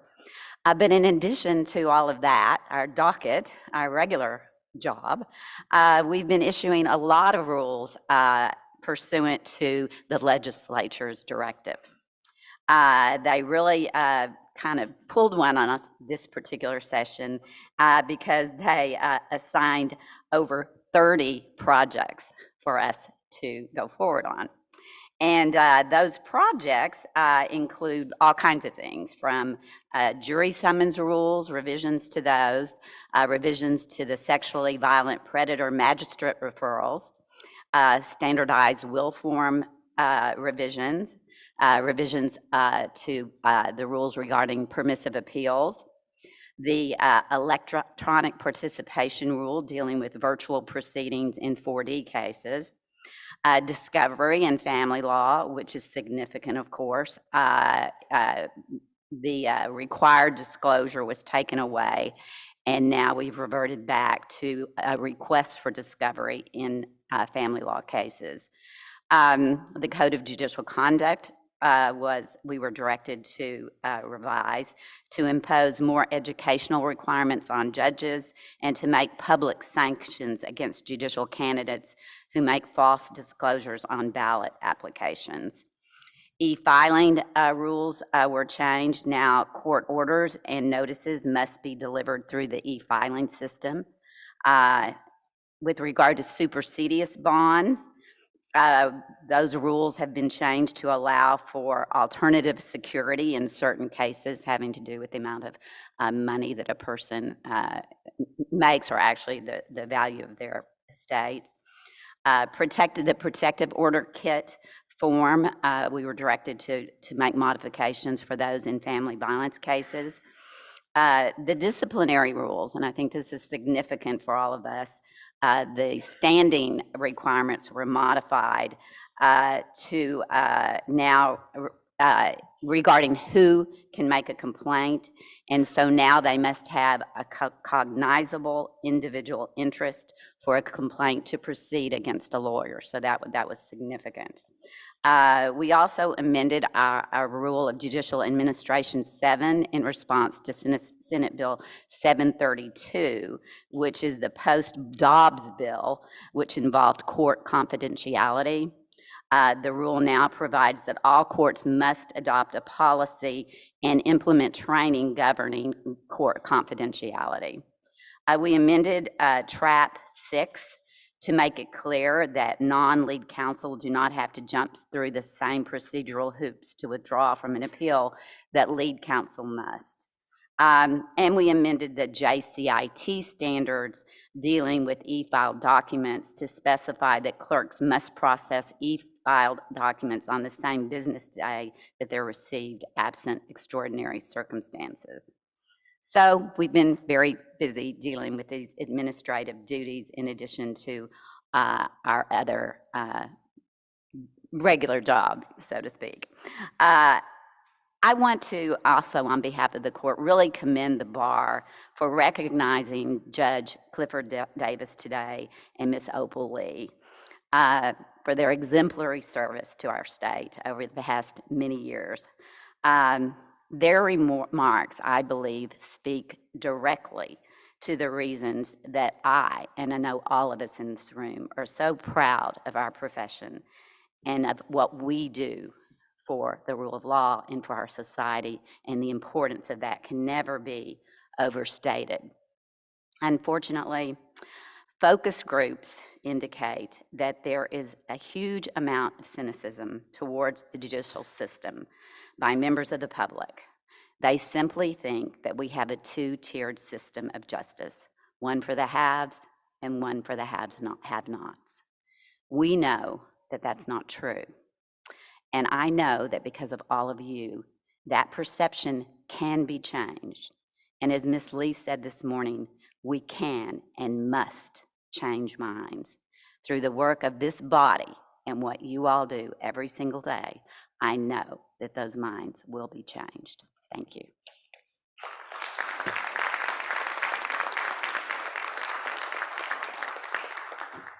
Thank you so much, Justice Lehrman. Any comments or questions? All right, we will now hear from Court of Criminal Appeals Liaison, Judge McClure.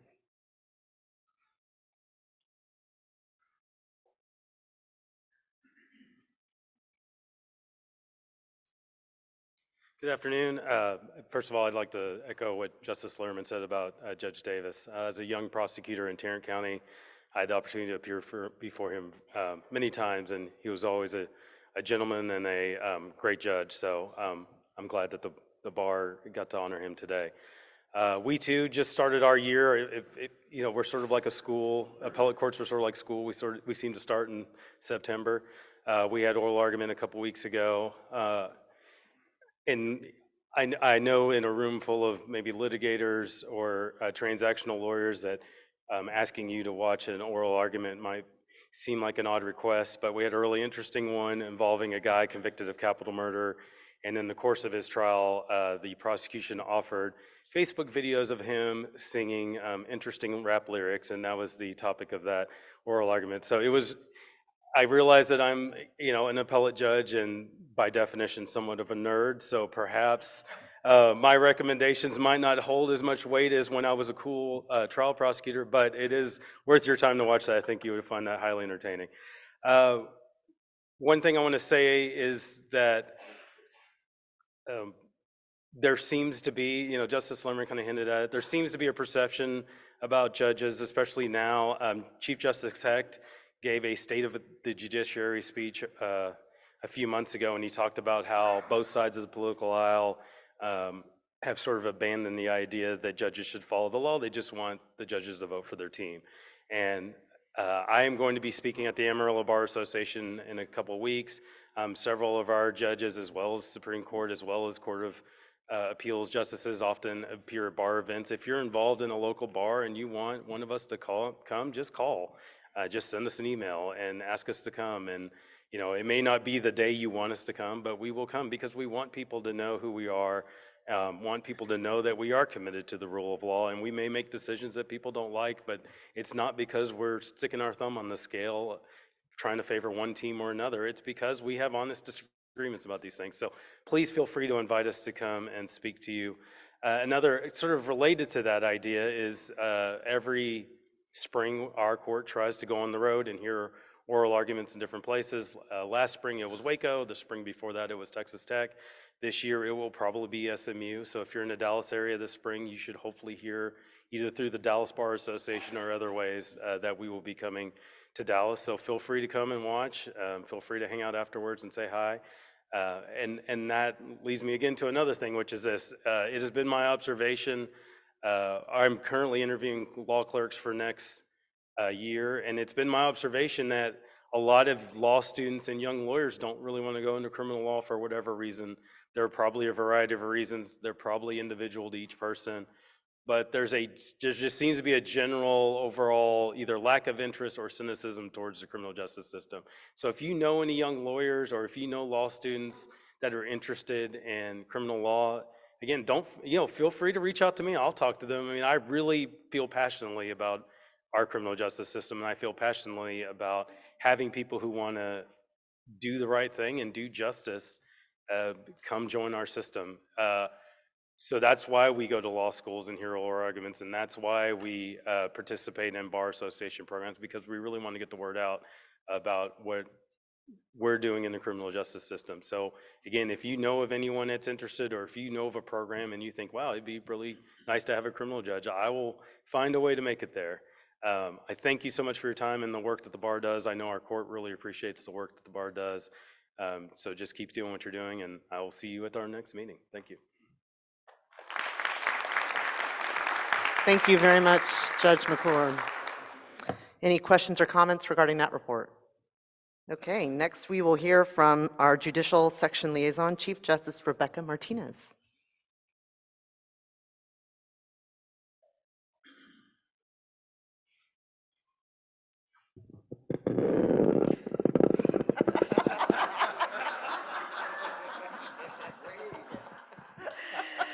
Well, as someone who doesn't want to ever catch herself between lunch and happy hour, especially among lawyers, I'll keep my comments brief. I echo the comments made by Justice Lehrman and Judge McClure, or particularly about the importance of us maintaining a sense of pride as a member, not just of the bar, but of the bench.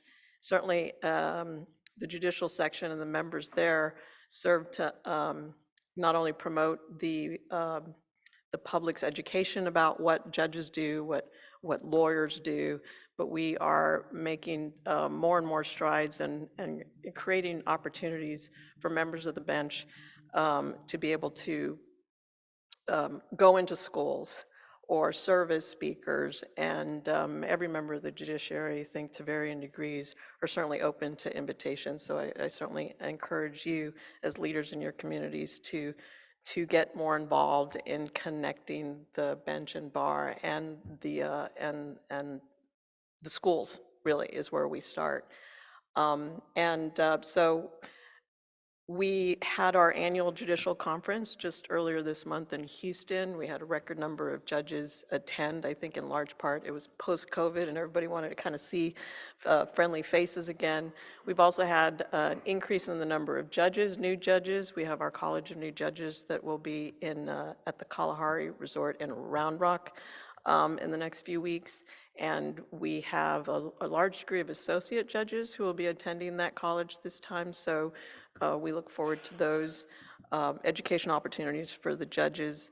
And for the most part, we don't have anything in particular other than we are not suspending our efforts for judicial compensation. On my way from the airport here, I bumped into Representative Leach as he was shining his boots at the airport, and shared with me that special session is likely to occur. He's hearing October 10th, so in about a week right after Indigenous Peoples Day. next week. So we look forward to those efforts and continuing to serve the bar. And I'm trying to think of something more interesting, other than the fact that I think of myself as a cool judge now because I'm going to the Pink concert tonight here. Looking forward to her suspending herself where the Astros. So whenever I think of the Astros, I'm going to think of Pink just flying over the Astros as they play. So she's performing tonight. And also get invited because it's the first day of the state fair. So for those who are still sticking around, I hope you enjoy some part of that. It's still on my bucket list, and I hope to be able to enjoy that. So thank you.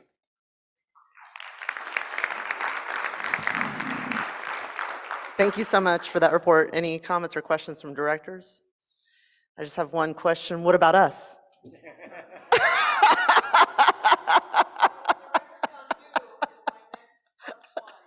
Great, great. Thank you so much for that report. Next, we will hear from our federal judicial liaison, Judge Pulliam, and I'm going to go ahead and do this.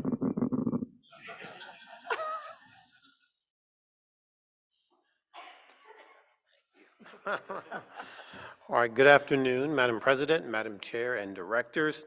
There's plenty of activity that's occurring in the federal courts. I think the biggest item that's happened over the last year and will continue to happen going forward is the Bruen case, and that's the Supreme Court's most recent decision regarding the Second Amendment.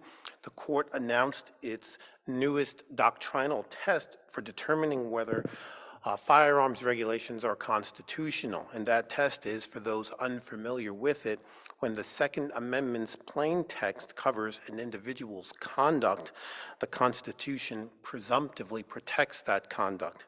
And then the burden shifts to the government to justify its regulation, and they do that by demonstrating that the regulation is consistent with the nation's historical tradition of firearm regulation. As you may know, a case that originated from the Northern District of Texas and was just heard by the Fifth Circuit has been granted cert and will be argued recently, very currently. I think it's November 7th. It's set for oral argument, United States versus Rahimi. And that's a case that involves 922G8 of the Title 18 of the United States Code, which prohibits possession of firearms by those subject to domestic violence orders. Critical questions that the court has to answer will be at step one of the test, whether the plain text portion of the test, the status of the person, is that a matter that the court can consider, or is it only conduct, as well as the type of weapon used.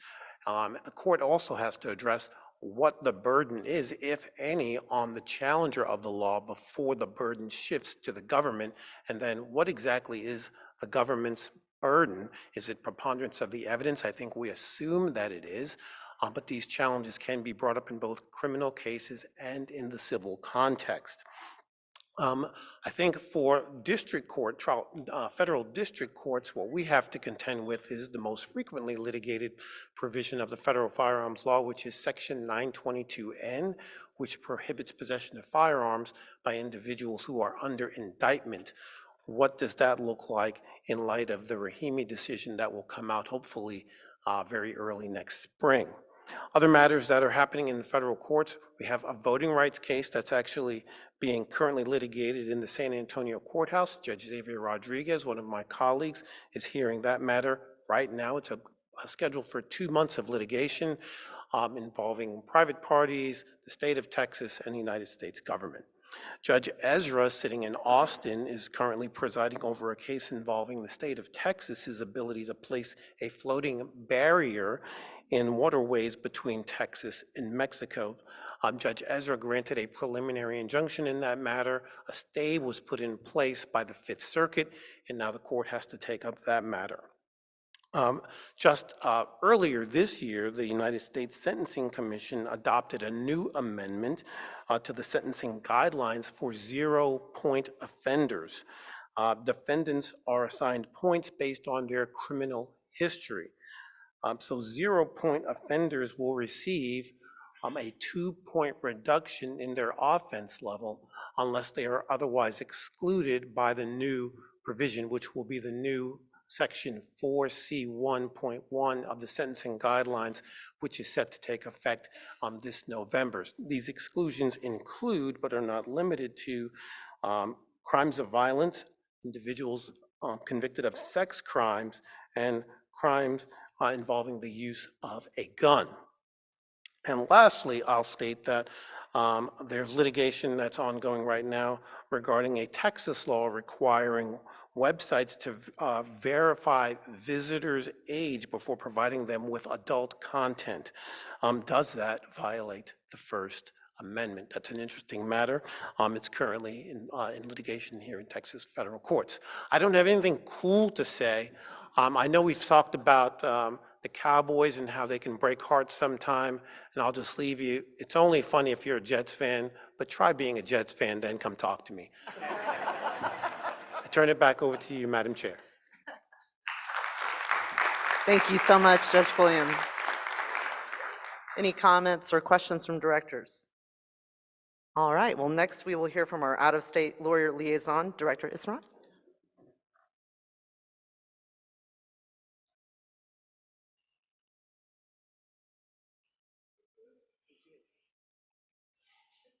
Nice to be here from California. I had the pleasure of collaborating with the Research and Analysis Department of the State Bar of Texas to put together a comprehensive survey focusing on the out-of-state members of the State Bar. The survey ran from February 23rd till March 9th and provided a lot of insightful data on our diverse member base. Before I go through the findings, I just wanted to thank Corey Squires from the State Bar and his team and the rest of the State Bar for their help in actually getting this survey out and the data compiled. So a couple of the key findings from this report. One is geographic distribution. 15.2% of the out-of-state attorneys are from my home state of California, followed by Louisiana with 9.1%. Internationally, Germany and the UK each had about 15.2% of the out-of-state attorneys. On licensing and practice, a significant 46% of out-of-state, out-of-country attorneys are licensed in one other jurisdiction other than Texas. 26% are solely licensed in Texas, but they're working remotely. 77% of our members have lived in Texas at some point. 54% were initially licensed in Texas. Migration patterns, 60% of those have migrated for non-career related reasons, of which the primary factor is family for 36% of them. For dues and benefits, and this kind of supports what some of the people said earlier, is that 64% found the dues in Texas comparable to other jurisdictions.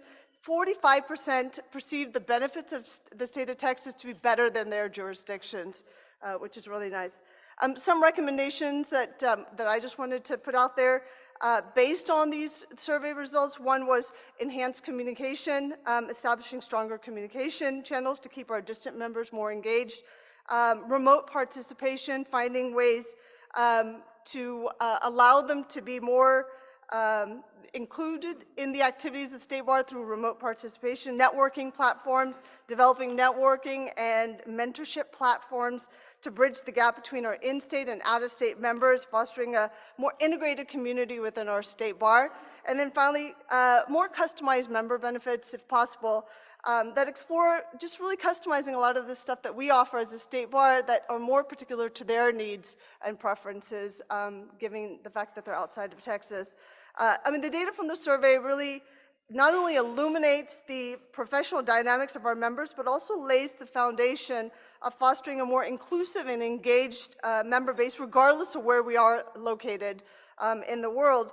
I look forward to collaborating further with the State Bar members to enrich the experiences of all members everywhere. And that concludes my report. Thank you, Madam Chair. Thank you. Thank you so much for that insightful report. Comments or questions? All right, seeing none, that will take us to item 21 of the agenda, which is a report from our General Counsel, Ross Fisher. Hi there, I'll be brief.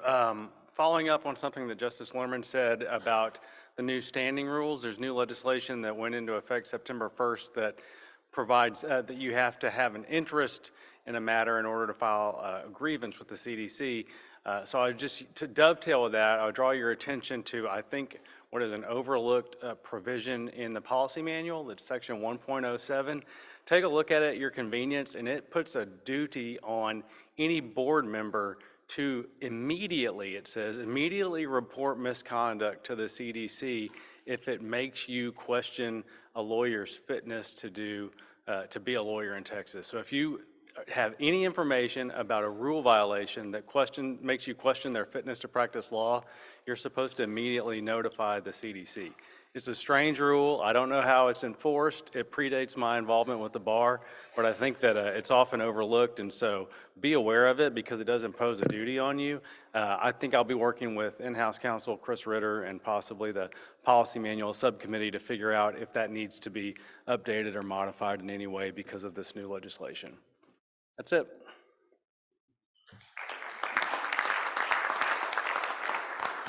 Any questions or comments? All right, that takes us to item 22 on the agenda.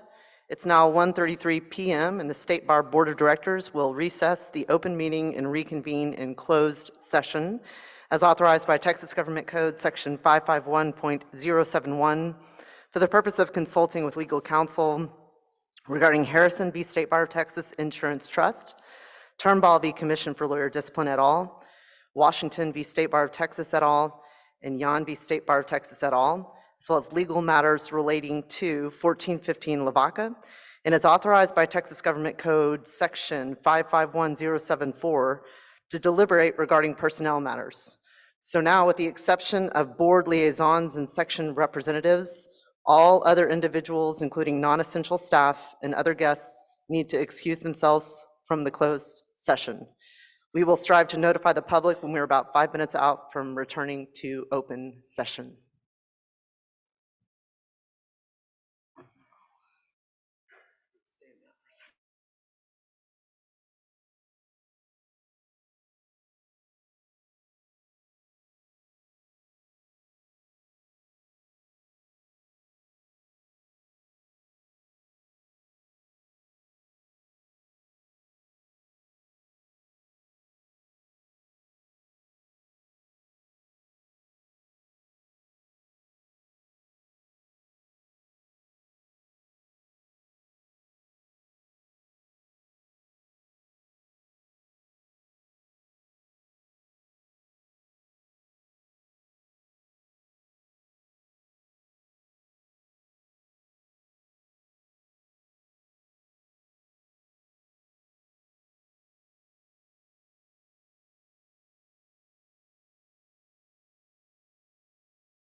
All right, it's now 1:46 PM, and the open session of the Board of Directors meeting will now reconvene. During the closed session, only matters relating to consultation with legal counsel regarding Harrison v. State Bar of Texas Insurance Trust, Turnbull v. Commission for Lawyer Discipline et al., Washington v. State Bar of Texas et al., and Yon v. State Bar of Texas et al., as well as legal matters relating to 1415 Lavaca were discussed. No action was taken in closed session. That brings us to item 23 on the agenda. This is for information only. A reminder that we've got committee project and objectives report for people to review. Okay, now I would like to call on Director Castle to lead us in the State Bar of Texas mission statement.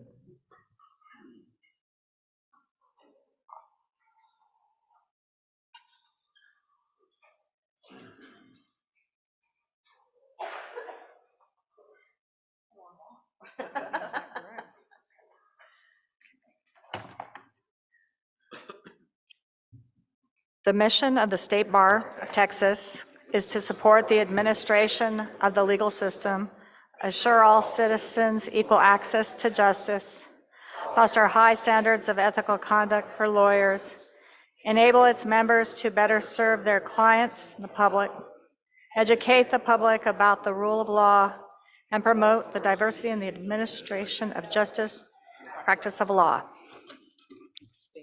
Thank you.